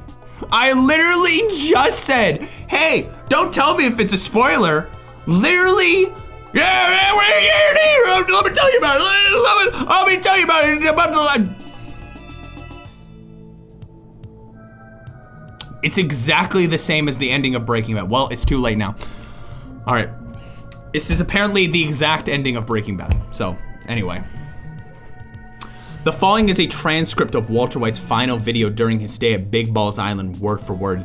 The following transcript has graphic details of blood, abuse, and Andrew of Beta 64. I'm going to pretend it was a joke that you all were saying, like, oh yeah, it's a spoiler for Breaking Bad. I'm gonna pretend it was a joke. We're just gonna pretend it's a joke. We're just gonna pretend. We're just gonna pretend. And don't tell me I'm wrong. Viewer discretion is advised, okay? Don't say it's not a joke. Stop! What are you doing? Are you you're gaslighting me. You're gaslighting me now. You're gaslighting me now. Forget it. The scene opens in a dark, dreary, and moldy prison cell.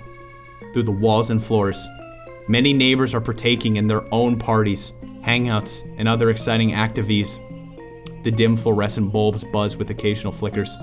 We see Walter White standing in front of the shot, shaking silently as we see his cold, clammy skin, his face reeking of age. I genuinely have no idea. My name is Walter Hartwell White. I live in apartment 201, Big Balls Island, 857199 Groton Islands, Blue Cheese Ocean. This is my confession.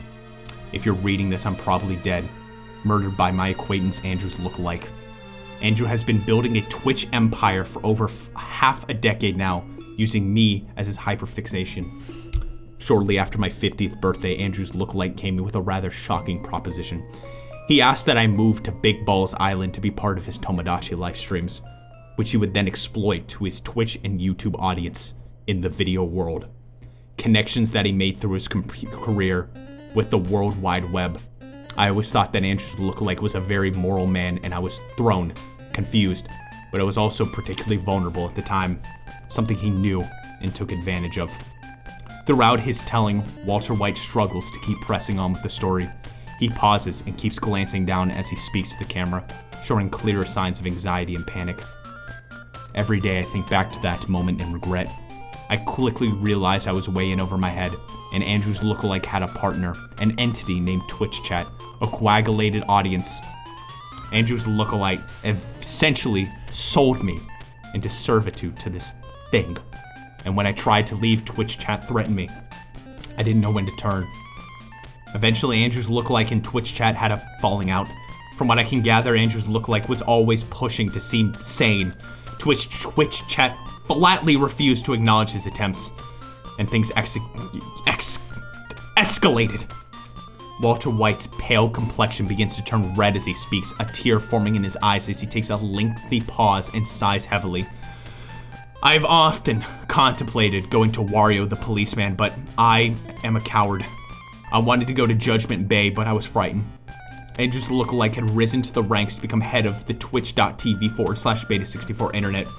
And about that time, to keep me in line, he took Miku from me. For 3 months, he dated her. I was scared. I was in hell. I hated myself for what I had brought upon myself. Recently, I had tried once again to leave to end this nightmare. In response, he gave me this. Walter White pauses to adjust his sleeve on the right, pulling it up to reveal a prickly seed edged deep into his arm with hyper-realistic blood that ran down the arm from the seed. He pulls his sleeve back down, whimpering as tears of subdued agony roll down his cheeks. This song is great for this story. I can't take this anymore. I live in fear every day that Andrew's lookalike will deport me, or worse, kill me. All I could think about to do was to make this video and hope that the world would finally see this man for what he really is. Walter White stands in front of the camera for 7 seconds before the footage cuts, ending his 6-minute-long confession. I will not be looking at Twitch chat because someone's gonna be like, oh yeah, it's a spoiler. Oh no, it's not a spoiler. Oh, Andrew, it's not even, it's exactly the same word for word as the actual plot. I'm not gonna look. Instead, we're gonna move to the next story. It's not a spoiler. I looked at Twitch chat. I don't know. What if he goes to Big Ball Island in the show? What if he goes there? I don't know. Also, I need to say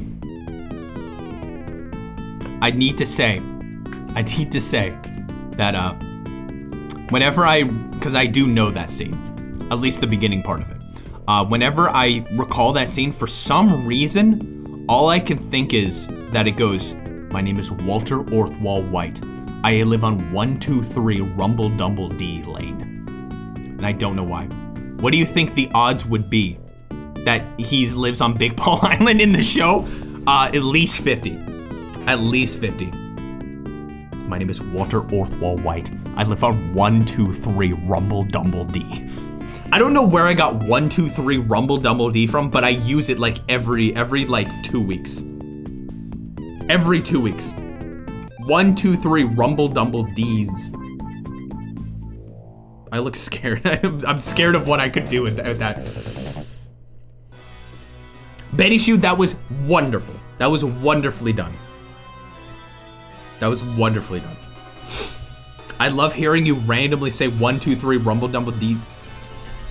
All right, next up, we have none other Despicable Me Director's Cut. Despicable Me, scary.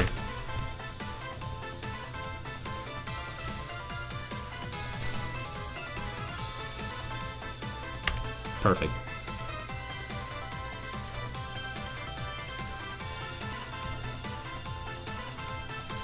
This is a little scary. Watch out. Watch out. This is a little scary. So be careful. Okay. I need a different song. Is that a fruit roll-up? Yeah, he's just eating a nice fruit roll-up, man. Here we go. Here we go. I am a total Despicable Me fan, much like everyone else. One of my favorite characters in the series is the Minions. They're so small, yellow, cute, funny little creatures. Well, my friends told me that there was an unreleased director's cut of the film. It all started with me playing Despicable Me Minion Rush on my iPod. Then I got bored and went on my computer.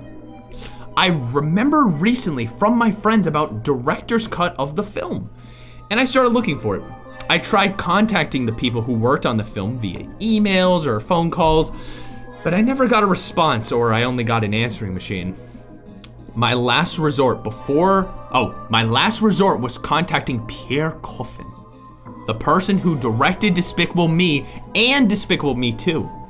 I managed to get on a Skype interview with him, and I asked him general questions like, oh, where did you get the idea for this film, and what did you think of the finished film, and whatnot. So when I finally asked him about the purported director's cut, he just fell silent. I could see his face going pale. He proceeded to tell me, oh please, I don't think you should look for it. Sorry. He hung up the call right then, and I just sat at my desk, confused. I went to bed. The next day, I tried emailing Mr. Coffin about the director's cut in an attempt to find out more. I managed to get a response exactly 45 minutes later. The email said, I'm not sure if seeing it is a very good idea, but I'll let you have it as long as you give me your address, so I'll be able to send it to you. Just like everything else you see, the following that you will see in this will definitely become one of your permanent memories. I was unsure if I wanted to see the director's cut at this point, but hey, morbid curiosity got the best of me, so I sent back another email with my address and a thanks. I'm not sure if you should see it. Why don't you give me your full address, please? Yeah, you spelled it right, EX. You spelled it right. About a week later, I received a package from Mr. Coffin himself. It was the director's cut DVD. Strangely, it had the exact same design as the regular Despicable Me DVD. I was so overjoyed! Yes! I grabbed my DVD player, went to go get some popcorn and some lemonade. Man, that sounds absolutely disgusting. I'm sorry. Popcorn and lemonade just, I don't know why, but that just really sounds disgusting. That just doesn't sound good. You're a good Mario Bros. Fan. I put in the disc, sat down, and was ready to watch the director's cut. Little did I know, my dreams of this film were yet to be crumbled. Well, pretty much, when I pressed the play button. Oh no, I never should have done that, but since this got the best of me because of that I'm a Despicable Me fan, I actually did. If only I would take that back. Here we go. After the Universal Pictures and Illumination Entertainment logos appear, the intro of the film plays, but it was different. You know, just where a young Vector stole the Great Pyramid of Giza, well, the shot just stays there. It just froze on the Egyptian desert. The camera didn't move at all. You couldn't even hear the voices. It was just total silence. Strange, but I didn't care. After about 2 minutes, it cuts to a cutscene of Gru and the girls. I love this song. I'll play it after. It's not gonna work. No, this is intense. Oh, there we go. This is intense. After about 2 minutes, it cuts to the scene of Gru and the girls, Margot, Edith, and Agnes, arrive at Vector's fortress, and Gru manages to steal the shrink ray. This appears to be pretty late in the film. It says cut to the scene, not cut scene. It says cut to the scene. Again, it was dead silence.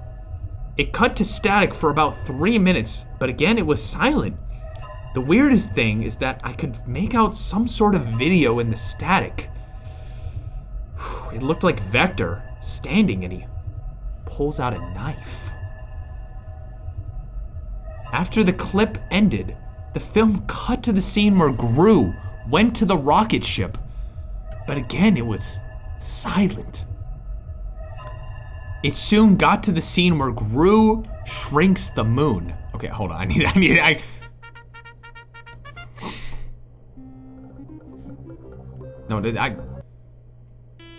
Perfect. That's a good one.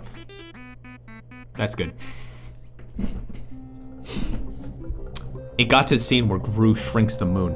As the moon was shrinking, the scene fades to static. This time, there was no hidden video, thankfully, and it was just regular static. It cut to a shot of Gru rushing hurried to pick up the girls. However, the scene went on longer than I expected. It showed Gru finally got to the girls' ballet recital, and then for no reason, Gru walks out to the show and begins to cry. Not like cartoon crying, but actual, real person cry. It cut to Gru saving the girls, where Vector reneges on the deal, flying off with the girls and the moon, much to Gru's anger. Yeah, real person cry like that. Just like that. Only this time, the main characters didn't succeed. Gru and Margot begin to fall, and blood splatter where they hit the ground. Then Vector kills Edith, Agnes, Dr. Nefario, and he kills all the minions. Every one of the minions he kills, and then he destroys Gru's ship. Instead of the credits rolling, there was just a black screen. It was just a black screen, but there was a song playing in the background. Don't say good ending. Say freaking good ending. I'm gonna say something started playing in the background.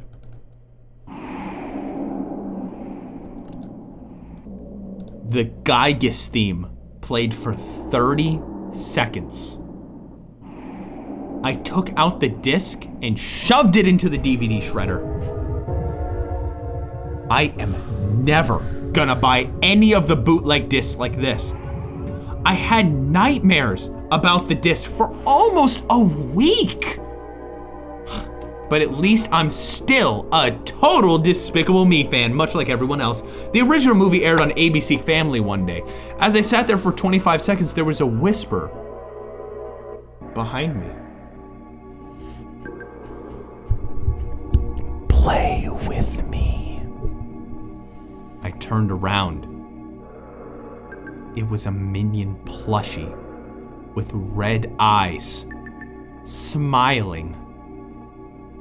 I grabbed it and threw it out of the window and shouted at him, "Leave me alone! I have no time to play!" The end.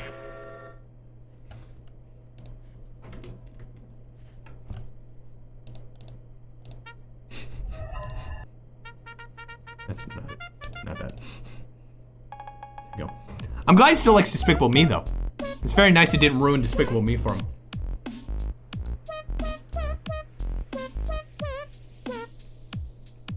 Okay, apparently Rigu says that they were at their aunt's house and they heard the Mario star sound effect in real life, and then what was that? Oh yeah, Mario then came out of the couch and ate them. That's crazy. That's crazy. Dang. Dang, that's crazy, man. Wow. That's freaking wild. Okay. Next up, how about we read another viewer requested story. This story is called The Day Sonic Became Real by Marty.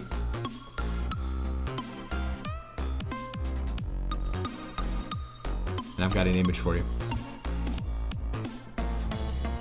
I'm already terrified. Me too, man. Me too. It'll be okay. We'll get through this together. Don't you worry. We're gonna get through this together. Where the crap did I save this image to? Where the crap did I save this image to? What the? It's gone. No, there it is.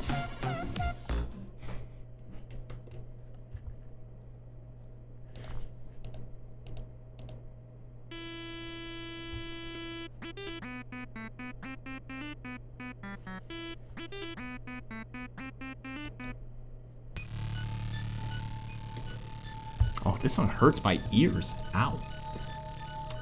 This is The Day Sonic Became Real by Marty.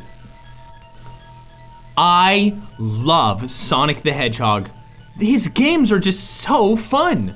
I even like Sonic 06, even if Sonic kissing a human girl is kinda cringy, blah, blah, blah. I'm constantly on the lookout for used copies of Sonic games I don't own, especially some of the more obscure like Sonic Spinball. One day, one of our neighbors was having a yard sale. He was a trucker, by the name of Al. Also, that terrified me. I don't know why, but the moment I read trucker by the name of Al, I freaked out because I forgot this was written by someone in Discord. I completely forgot. I thought this was, I have 2 lists, one for viewer made ones and one that are like ones I found online. I was like, holy crap! Whoa, what are the odds? But no, this is, never mind. He was a trucker by the name of Al. And to my surprise, he had a lot of video games for sale. All right, chill. All right. Most of the games were trucking themed, but there was one game of interest to me. It was a Sega Genesis cartridge, and it was a Sonic game. But it was a Sonic game with no title, only a drawing of Sonic with an unhinged smile. Still, it enthralled me all the same. The cartridge itself was warm and worn, and there were dark red marker stains on it, but a game cartridge was a game cartridge. Surprisingly, Al declined my offers and simply said I could have the game for free. He smiled weirdly. All right, boy, you enjoy that. He's dead. Oh, he's dead. I guess maybe he was happy to see other Sonic fans in the wild. Hey, Hexen, how you doing? I rushed home to play my old Sega Genesis. Got it dumpster diving. LOL. The game intro wasn't anything special, just the Sonic 1 intro, but with random glitch effects.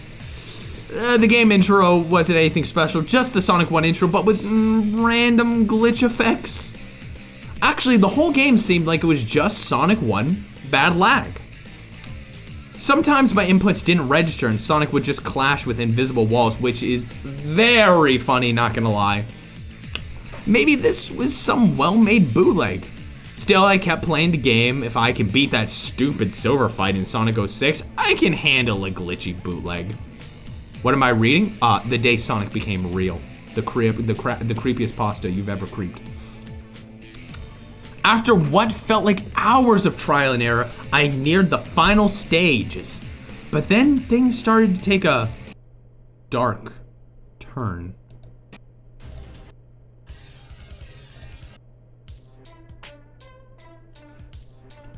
The title of the final stage was called Your Last Chance.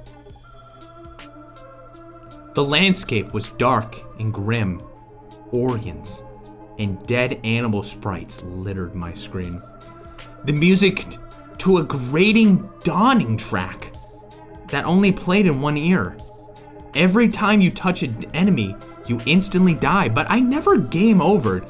The game just kept going. All that changed was Sonic cried out a horrible scream every few deaths. I almost felt bad for him, but he was only a video game character, right? Right? In the end, I got to Eggman. He was using an oddly demonic looking robot, but hey, it fitted the setting. I prepared myself to fight his final challenge, but when I pressed the button, Sonic didn't move. He didn't respond.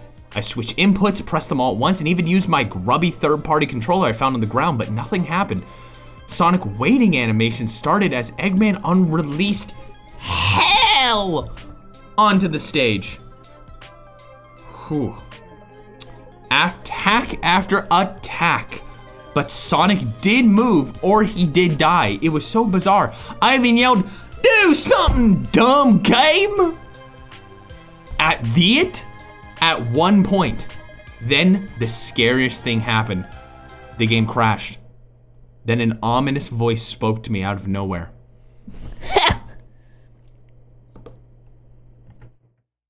You think this is a game? An unhinged Sonic with bloodshot eyes appeared on my TV. He cackled and through impossible means pulled himself out of my TV while surrounded by gray static. I wanted to run and scream, fight, but all I could do was watch as Sonic's disgusting hand, ew, tore my heart out of my chest. Oh gosh. As I lay drying, I realized the horrible truth. Sonic was real. God help us all.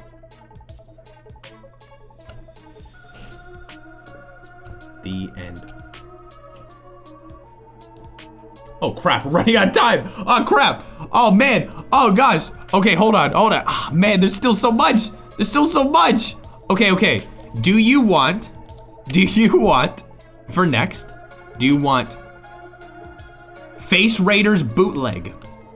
Do you want Dare to Find Herobrine, Ben Drowned His Back, Banjo's Dream, or Tails Doll? Face Raiders, Herobrine, Ben Drowned, Tails. I saw more Face Raiders. Okay, Face Raiders it is. I don't know how I'm gonna find an image for this, so I'm just gonna. Face Raiders scary? Where am I gonna find an image of Face Raiders scary? Okay, yeah, actually, I was saying, okay, that's actually pretty scary. That's actually pretty scary.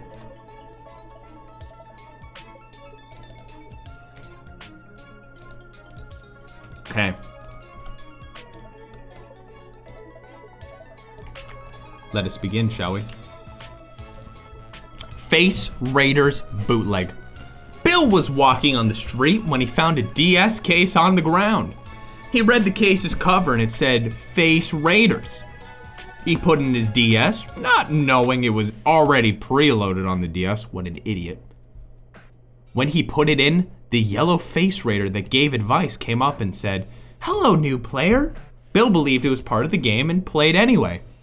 When he got to the first stage's boss and defeated it, he noticed that it exploded, face and all, and blood splattered on the screen. Bill got disgusted, but couldn't stop playing. Then he did the second boss, beat it, when two Face smashed together, and the same blood splatter happened again. "Why do the bosses keep doing that?" said Bill. At the third stage, after beating the third boss, it exploded in a supernova-like way with the blood again. At the final stage, he did the fourth boss, then his second phase in which the afro exploded, and the face was still there. Then it said, "How dare you?" and ran into the screen with the blood splat, but bigger.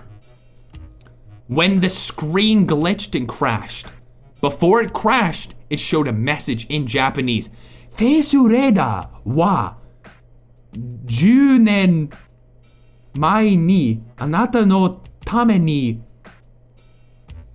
入るでしょ?" I think that was what it was. Bill knew a lot of Japanese, so he interpreted the message in English. "The Face Raiders will come for you in 10 years. Bill wrote a letter to Nintendo about the cartridge and they wrote back. Nintendo's reply was, "Dear Bill, we are so sorry about the bad Face Raiders cartridge. We would never make gory games like that. That cartridge was because someone snuck into our offices and made the game into a scarier version. We have called the police and found the person. Apparently that person was notorious for making scary bootlegs of our games with corruption capabilities. Face Raiders was one of them. As an apology, we will give you a new DS free of charge. Sincerely, Shuntaro Furukawa." Bill then smashed the cartridge and trashed it to pieces. Now this is a little behind the scenes. That's technically the end of the story, but there's a little behind the scenes part. This is a prequel of them calling the police. 911, what's your emergency? Hello, this is Nintendo. We'd like to report a bootleg of one of our games. Bootleg of which game, sir? Face Raiders. That game where you have to shoot the faces? Yes. After the call ended. We're here, sir, for the evidence of your bootleg report. These are the bootlegs. Don't put them in the DS. They have corruption capabilities. Got that. So what should we do with these? Destroy them. Will do. The bootlegger's name is unknown. They're currently serving 26 years in jail, and the police destroyed all other Face Raider bootlegs in the office, then called the police and had them destroy any remaining bootlegs of Face Raiders at the end. Was that one good? That was really good. That was a really good one. Man, that was great. Yeah, you can just call the police, easy. Just call the police, tell them you are here to report a bootleg and they'll handle it. No problem at all.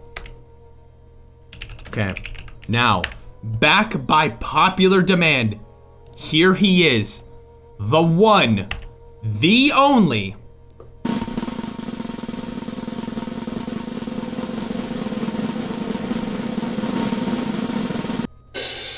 Ben drowned.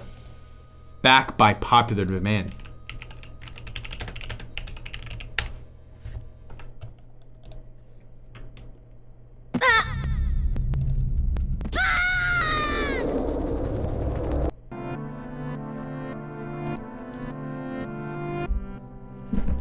You all know the story of Ben. Yes, you know it.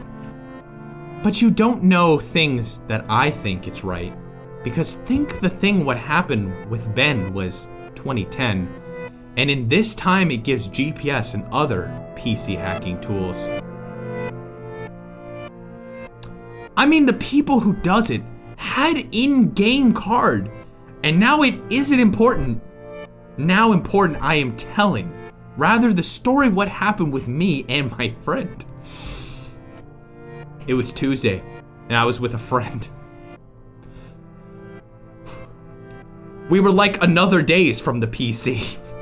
Then came from a second to another second a message who wrote, "Want you play?" We don't think about it. So I clicked it away and the PC crashed. Then when the PC restarted came another message where written, "You can't escape. Play with me, or you are going to die." We thought it was a hacker. Who wants He's Fun? Then we clicked OK, then the PC downloaded a file. Where was an emulator and the game Majora's Mask? My friend start to play the game, then was there a game file with the name Ben? I think then can't be true, but it was true. It is happening everything like just a Babel. I have said I am going now. I don't want that Ben to kill me. You can play this game when you want it, I said to my friend. At the same evening, my friend was calling me.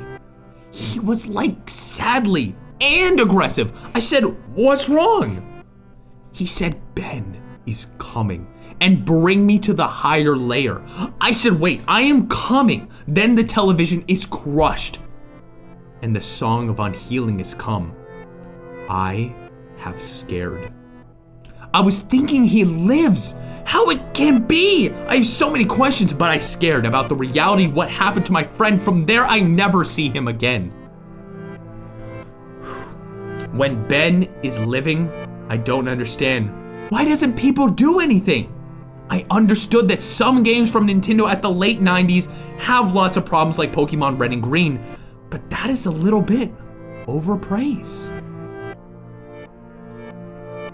Dan. Man, Ben fell off. Ben really did. I kind of like the original Ben drowned personally. Personally, I'm more of a fan of the original, but I mean I thought that was still pretty good. I thought that was still pretty good. Okay, I am now going to read a creepypasta created by Kyle and Jen. Jen _ here. I'm gonna have to hold on. I'm gonna throw up one of the other Miku ones because this actually still has to do with Miku. I'll throw up. I'll throw up.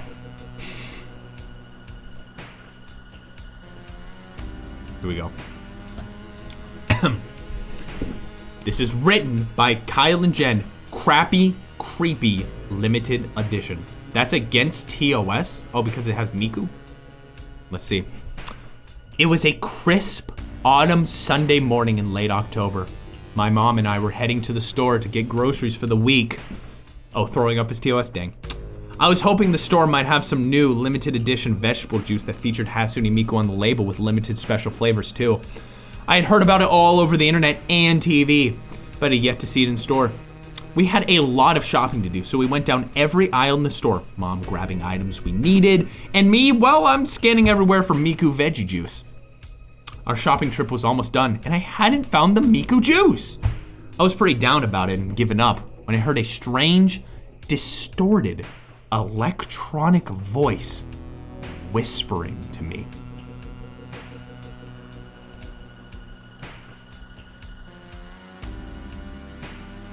Over here. Come closer. Over here. I said, Mom, did you hear that? My mom answered, no, what? Wait, where are you going? Come back. But I didn't listen. I couldn't listen to Mom, as his voice pulled me closer to a strange, ominous-looking shelf at the center, or the corner of the store, that I hadn't noticed before. It was dark, cold, dirty, and most of all, plain weird. It smelled of melted plastic and machinery. I was a bit uneasy until I noticed the shelf was stocked full of the very item I had been looking far and wide, high and low for this day. The Hatsune Miku limited edition vegetable juice. I grabbed as many bottles as I could carry, ran back to my mom, and dumped them in the cart. Where were you? Mom explained. Where do you think? I replied, helping to load the groceries to the checkout counter. When we returned home and unloaded our groceries, I couldn't wait to try the Miku veggie juice. So, I put it in the fridge and waited for it to chill. That's good. Always wait for it to chill before you do it. Wait for it to chill. I was up late playing games, probably like 9:30. Watching a little bit of my favorite Twitch streamer, German95. It says Beta 64, but German95. I realized it's time! My Miku veggie juice has got to be good and cold by now. I ran to grab a bottle out of the fridge, opened it, and chugged it straight down.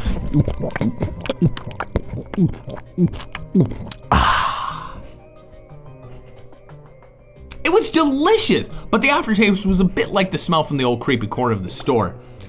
I didn't think too much of it, grabbed a second bottle, and headed for bed. I must have fallen asleep pretty quickly drinking Miku veggie juice and listening to my favorite Miku songs because I don't really remember. Next thing I know, the sun is streaming into my room. It's morning. I can hear my mom yelling for me, and as I try to speak, my voice sounds different. High pitch. Electronic. I feel strange and run to my bathroom to look in the mirror. My hair. It's blue. Bright. Light blue. My eyes look digitized. My mom is still yelling for me in the background and yells, "Bye, Kyle. I decided to have a try of the new Miku veggie juice too. It must be great. Looks like you drank it all last night. I'm so glad you liked it, honey. Be back soon." I tried to answer my mom. I really did, but I couldn't. All that comes out when I yell is a Vocaloid singing voice. I tried to scream at my reflection in the mirror. I tried to warn my mom, "Don't drink the veggie juice. It is cursed." The more I struggle to yell, the more I become Vocaloid and look more like Hatsune Miku herself. Kyle is gone. No. Oh. The end. Very good. Very good. Please swear. There you go. Okay, we're getting close to the end. We're getting very close to the end. We're gonna do one more of the basic, and then we'll do one more of viewer suggestion. How does that sound? I didn't swear. No way. That's impossible. Okay. This next one is going to be Jen Kyle. That was chef's kiss. Beautiful, beautiful. It's a long stream week, definitely for sure. I could also like skip submit for stream for a little bit, like and push off to tomorrow and read more if we want to do that. We'll figure it out in a second. This is Dare to Find Herobrine.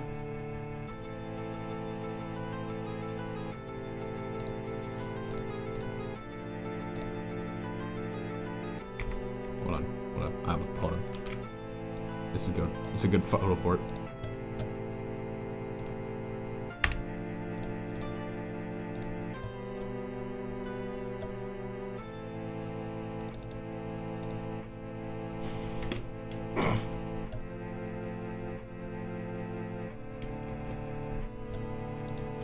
Let us begin, shall we? Hello. Hello. I'm a frequent Minecraft player. I love the game. I always like logging in and seeing if some myths are true in Minecraft. Get that heart pumping realization. Although I have never tried to find Herobrine. Not until one day when my friend dared me to. And even said he would play with me. So we load up a private server local connection just to be safe and start out on our journey. We were using the seed Herobrine and were recording both points of view at first. We thought that was going to be a completely different seed other than the taiga biome that everyone says you spawn in. We only believe this because seeds are randomized over and over again with each update. We were wrong. We spawned in the same taiga biome, the same spot as everyone else said. A small valley with wolves running around. At first I thought the wolves had blank white eyes, but at second glance they did. My heart was racing faster than ever at 91 beats per minute. We continued through the world collecting wood and coal. My friend seemed pretty calm. We made a nice wooden house and we were soon to upgrade to a less flammable material. But we did not get that nearly enough as weather setting in with rain and lightning. I said to my friend, we should head back. He agreed and we exited the cave. We didn't go far in. And we recoiled in the saddening sight of our home was on fire. We tried putting it out, but it was too late.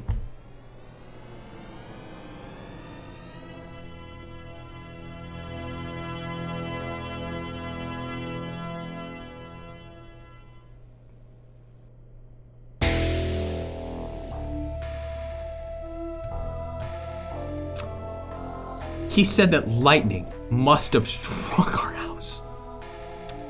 I thought that too, but I could swear I saw something moving about in that burning house. Was this Herobrine? Regardless, we continued playing Minecraft. The day was almost over in real life when we got mossy cobblestone, netherrack, and gold. We set up the summoning ritual and lit the top fire. It burned for a second, but got put out by nothing. We were disappointed, but also shocked that the netherrack would not stay on fire for more than 2 minutes. He proposed that Herobrine is not real and that we should delete this world. And that we should not delete this world as we put so much work into it. So we did and continued normally inviting our friends. The next day I joined and one of my friends said that everyone left because they claimed that their Minecraft keeps crashing on after they are killed. I talked to them and they gave me the same explanation. Even my friend that I started the server with would not play Minecraft anymore. Too freaked out, he says. At first I thought, what could have done this? Then I heard my one friend that was left on the server with me shout on Ventiro. As I looked down at the chat bar, it said, Burn T5 Stick was killed by blank. I did not know what to make of it before I teleported to the Herobrine summoning ritual I had made and burned to death. My Minecraft crashed, and it keeps saying, stop trying, each time I tried logging in. Me and my friend tried uploading the videos we had, but apparently said that the video was corrupted. Why? I checked the recording software and everything was top-notch fine, so I decided to post this. I don't care if you believe me or not. I just need to tell someone. The end.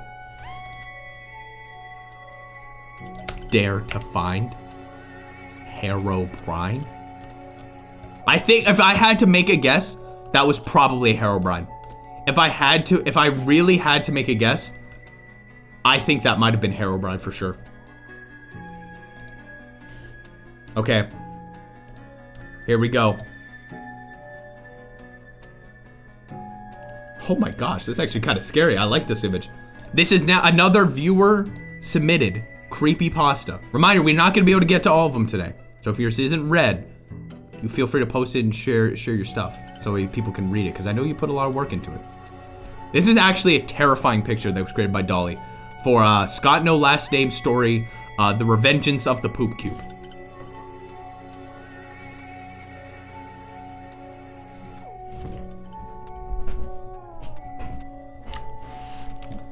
This is the story of a man driven to the edge. It was a dark and stormy night. Andrew, our main character and lovable streamer boy, burst through the door. Look what I got, said Andrew. Nooks was sitting on the couch, visibly confused and slightly shocked.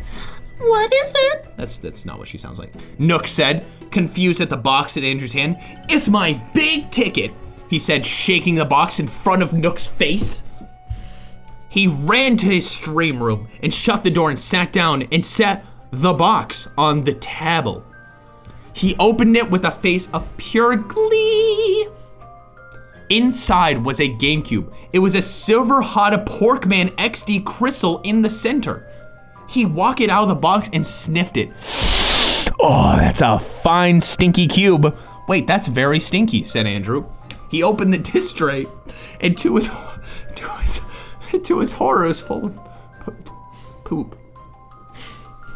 He screamed in horror and jumped away, smacking directly into his shelf and knocking the taiko drum down and right on his head. He was out cold. When he woke up, the GameCube opened the tray by itself and began to spoke. Andrew, I have talked with the monsters in your closet there. We have conspired to get her. I'm going to kill you.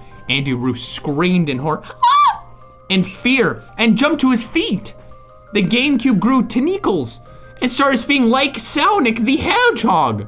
It said, "We are going to eat you. We are going to eat you and become one of us." Suddenly, all the technology in Andrew's house began chanting as one. One of us. One of us. One of us. Andrew ran to the door. In horror, he burst out of the front door and jumped into his car from the highest floor of his apartment building. He realized his mistake. It was too late. He broke his legs and passed out in the car. He then woke her up, the car, and drove itself to local Best Buy. At the Beast Buy, Andrew was dragged in, everything in the employ, abandoned. Sorty stared to chant again. He screamed, but no one could hear him.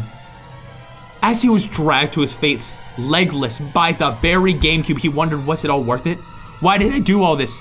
I just wanted profit of this GameCube? What have I done?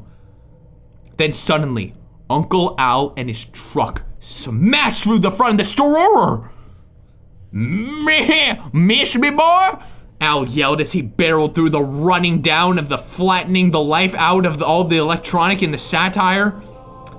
Al, thank goodness you arrived. You are saving me, Andre said.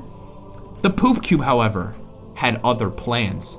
Suddenly, the tentacles grew bigger, and the poop cube was suddenly towering a monster. Al barreled right for it, and them smashed into it like it was a wall. They screamed in horror as it ate them. Or did it? Suddenly something bursts in. Who is it? Stay tuned in part 2. There better not be a part 2. There better not be a part 2. There better not be a part 2. I don't know if my heart can handle it. There's so much terror. There's so much terror. There's too much terror in this. You should actually, Scott, you should put this in like an AI generating thing and let it write part 2. You should do that. You should do that. Okay. This, I believe, will be the last story of the night. Depending on a couple features. Depending on what we do. Here we go. From Fire Phoenix. We have the story. This story is called Doing LSD.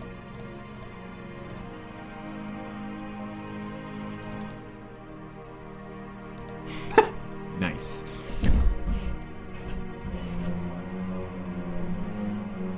I was in bed one night.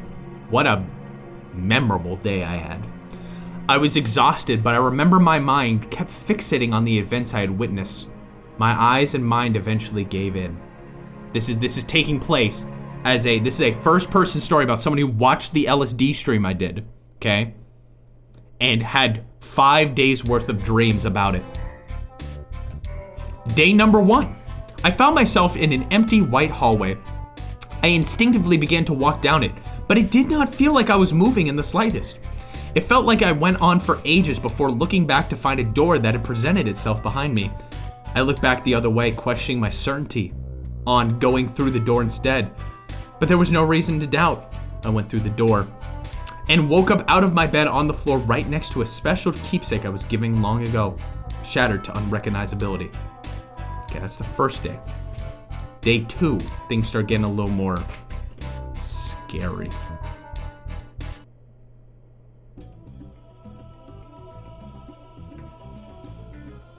Day 2. I had been met by a man in a baseball cap juggling 3 red balls with arms and legs. I vividly remember him saying, "Howdy, y'all. You know what a guy has got to do around here to get some gas?" His voice sounded almost country-like. I gave no response. His question puzzled me. He stopped juggling. The balls evaporated. He walked closer and spoke again. Now, there ain't no reason to be afraid. Just answer the dang question." I was really uncomfortable. He had his hand on my shoulder now. I quickly glanced the strangely enclosed rectangular room, but there was nothing. The room was empty. The best response I gave him was a glance in the eyes.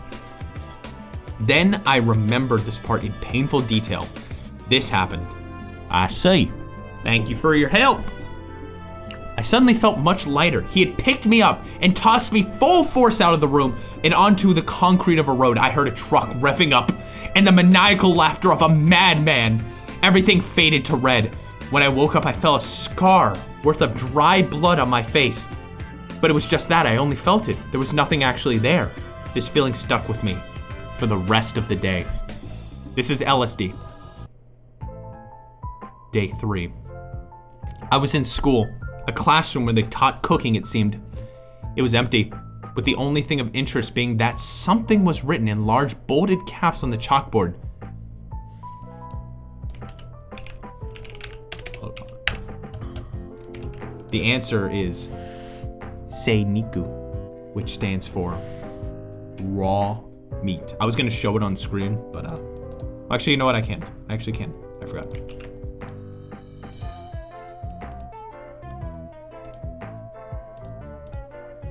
Seiniku. Outside the room, the faint melody of a heartfelt ballad rang through the barren halls. Enchanted, I followed it to the library, where a lion stood in the ruins of bookshelves and torn papers that once formed books. His eyes were closed and was singing about some animation service going away. Or something. The room was dark, only a single light illuminating around Alex. I mean, just the lion, sorry.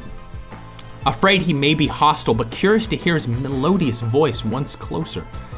I walked slowly with caution towards him. Right before I could reach him, however, the lion opens his eyes. My vision faded to white before reappearing in a black void with the same lion in front of me. A crowd of disembodied floating heads rooted for my destruction. "Fight!" I heard, and the lion unleashed his claws on me, each slash more painful than the last. I was helpless. I bled purple. Again, I hear maniacal laughter right as the lion lunged forward with his claws right towards my face, and everything faded to red. I awoke mortified, gasping for air, like I was genuinely out of breath. The laughter rang through my head, only stopping at a single "Yee-haw." That day, I was too petrified to get out of bed. I grabbed my nearby laptop and pulled up a past stream from a content creator I'd recently found, and went from there. Day 4. This was a lucid dream. It scared me. Rainbow Kappa, thank you for the 60-month resub. 18-month resub. Appreciate it. Thank you. Day 4. After spending the entire day in bed afraid of my dreams, I must have unlocked something. Here again, I knew I had no choice but to brave the terrors this reverie had for me. I reflected on the very first of these. What did I do by choosing to go through that door? Afraid, I foolishly invoked the capped countryman from before. Before I could even see him, he was already saying something. "Hey, buddy, do you have that gasu for OG-san now?" His maniacal laughter rang through the room already. I was ready to give him a piece of my mind. No words came out of my mouth, no matter how hard I tried. I then tried to kick him in the shins. His shins faded out of existence. The laughter grew louder. I fell to the ground cold and felt helpless again. Fear spiked again. Welcome to Kroger! Yeehaw! The white void tore apart to reveal a desolate wasteland and a singular cat-eared truck of which the man was now in. It was heading my direction, full speed ahead. I began to run, but then I remembered that I was in a dream. I tried to wake myself up. I slapped myself. I held my breath. I screamed. Nothing worked. I could try anything else either. The truck was right up to my face. It ate me, and before everything had completely faded to red, I caught the silhouette of a cat-eared man. Day 5. Blank.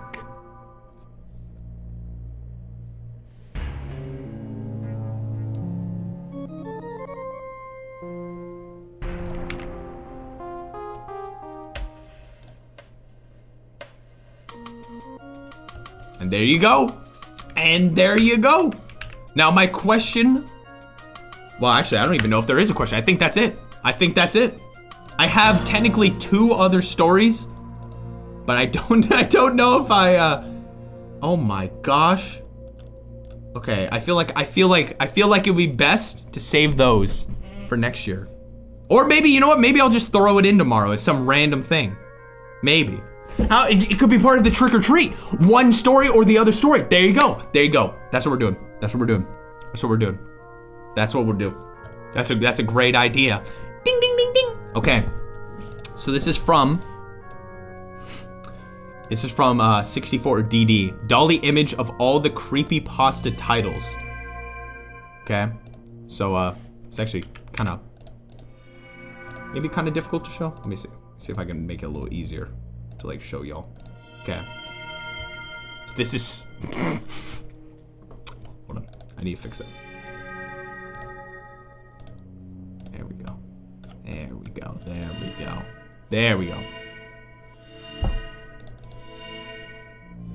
Okay, I thought my computer froze. Okay. This is Sonic 2 Gone Wrong album artwork. This is Chayton. That's absolutely terrifying. Just gonna say that. That's Chayton. These are all the stories we read tonight. Barbie. Barbie as you would expect. Just a Barbie. Just a Barbie.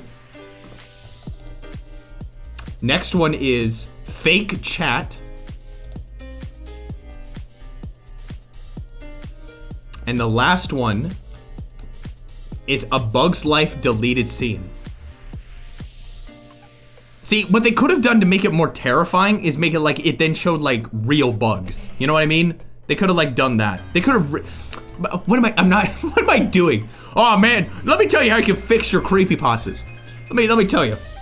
Also, we still have more. We have the Cars bootleg. This is Cars bootleg. I like this one a lot. I like this one a lot. This is Sponge Boy Ahoy. Holy crap. That's incredible. That's incredible. That's incredible. Terrifying. Then we've got Ultra Fans Creepypasta. There you go. There's your mascot for Ultra Fans. Except this is the creepypasta version. The normal one, it would be orange. And it would have like orange eyes. That's a creepypasta version. Donkey Kong the movie. This one's like really, really small.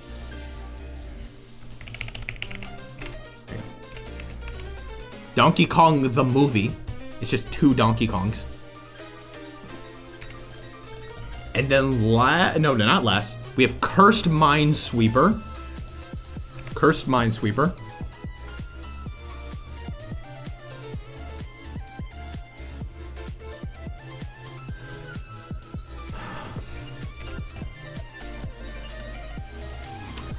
.404 Mario. 404 Mario. I like this one. I like this. I like his hand is just like. And last but not least, Walter's Message. Walter's Message. Very nice. What? Did I accidentally delete something? The crap? No, I didn't. Okay, I got scared that I accidentally deleted someone's submit for sure. I did. Okay. This is from Scott. It says, I promise no jump scares. But one day, I found a DVD of the movie in my front yard. That was a bootleg version of it. So I took it inside and put the DVD in, and the music was so messed up. It sounded like the SpongeBob theme song. I selected play anyway. Were replaced with his eyes. And the spots where his eyes normally were blank. It kind of looked like, well, kind of looked like that.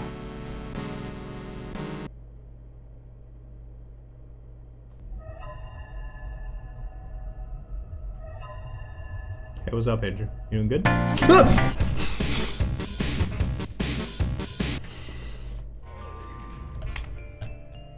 Thank you, Scott. Thank you for lying. Thank you for lying to me. I appreciate that. Thank you so much. Oh, this is from Sticker Star? Oh, I love this song. Okay, this is from Scott. No, this is from Super Mario Bros. Fan. This is art of the AI Dungeons Kevin story. This is really good. This is really good. This is good. That was a scary story. Let me tell you. Now that was a scary story. Don't remind me? Well, don't worry. You'll be seeing that VOD real soon on the YouTubes. I'm going to have. I'm gonna start posting all the Halloweek stuff starting tomorrow. So over the weekend, you will have all of the Halloweek streams. So if you missed one, you can watch it before Halloween even starts. And don't forget, tomorrow will be the last day of Halloweek, right? Today's Thursday, right? Yep. Tomorrow's the last day of Halloweek with the trick or treat stream. You're not gonna want to miss this. I will be revealing the Ghost Plushies final form, and I will be revealing the date it will go on sale.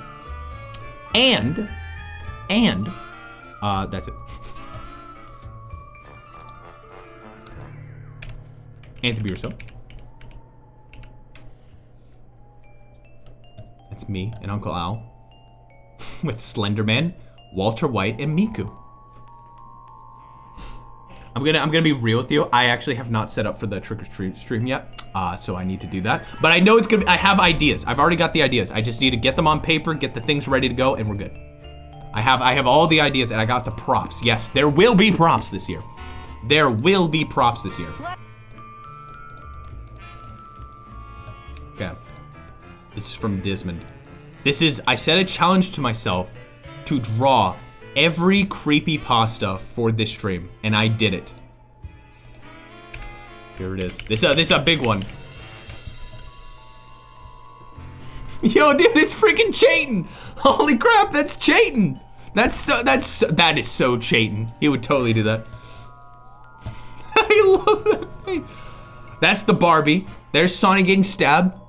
There's the freaking lobster. I don't know who that is, but it's the concussion lobster.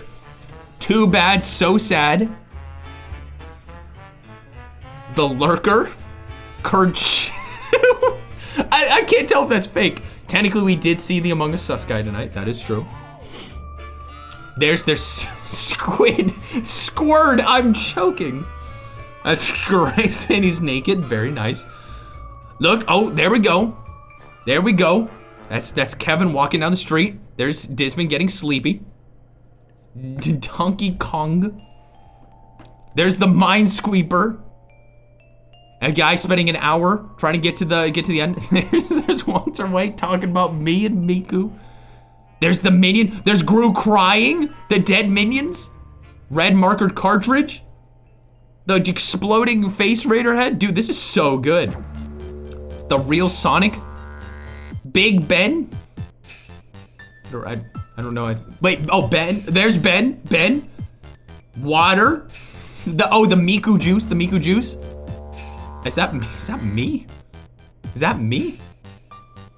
There's the poop cube. There's the dream about the owls. Was it Uncle Owl? We'll never know. Oh, that's Herobrine. That's Herobrine. Is that me? You know my classic beard, right? And there's me with the hyper realistic blood. Dude, this is so good. This should be printed on a wall. This should be like a wall scroll. Are kids still into wall scrolls these days? Are kids still into wall scrolls? I remember back in my day, there were a ton of freaking wall scrolls. Those were the good old days. I'll tell you what. No. No. Wow, that's really, really good. And I think it's definitely time for us to end the stream tonight. Tomorrow, trick or treat, final day of the what are we talking about? What are we talking about? What are we talking about? What are we talking about? What are we talking about? What day is it? Where am I? What's going on? What's happening? Trick or treat. The trick or treat stream. That's right. The trick or treat stream. The trick or treat stream. That is what it's going to be. So, get excited. Get excited for that. And thank you all for watching. Legitimately, thank you all for watching. I really, really, really appreciate it. I don't. Who are we rating? I wanted to find someone. Okay, this is pretty good. You know what? Maybe we shouldn't do something scary. Maybe we shouldn't do something scary. Maybe we should do like maybe we should do something a little bit more fun. Maybe we should do something a little bit more funny. Like oh, you like Mario? You like Mario? The person who our Miku player is currently not playing Miku, unfortunately. Why do we're not rating Germa. Germa does not exist. You like Mario? No. Perfect. So we're gonna be doing Mario 64. Because Lewin's playing Mario 64. Good person. Good person. Well, Hexen said she was gonna be doing a charity stream maybe tonight. I don't see it though. Maybe she already did it. Maybe she's not doing yet, but give a follow to good old Hexen. You know, mod Hexen. Give a good old follow to twitch.tv/Hexen Hell. Did he really say it? Did he really say it? Was the lobster here? Yes, the lobster was here. In fact, I have to go talk to him right now. He's still speaking in my head since that time he talked to me. Have a good night, everyone. Thank you all for watching. Thank you for being here. This was fun. And I will see you tomorrow for the big ending stream of the week.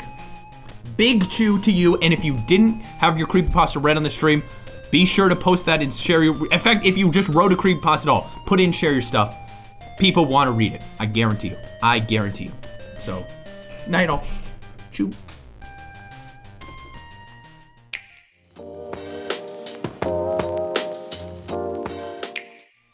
One day those end credits are gonna work. I don't know why it stops working halfway. One day it's gonna work, I swear. Thank you everyone who donated. You're all great. You're all great. One day it's gonna work. One day.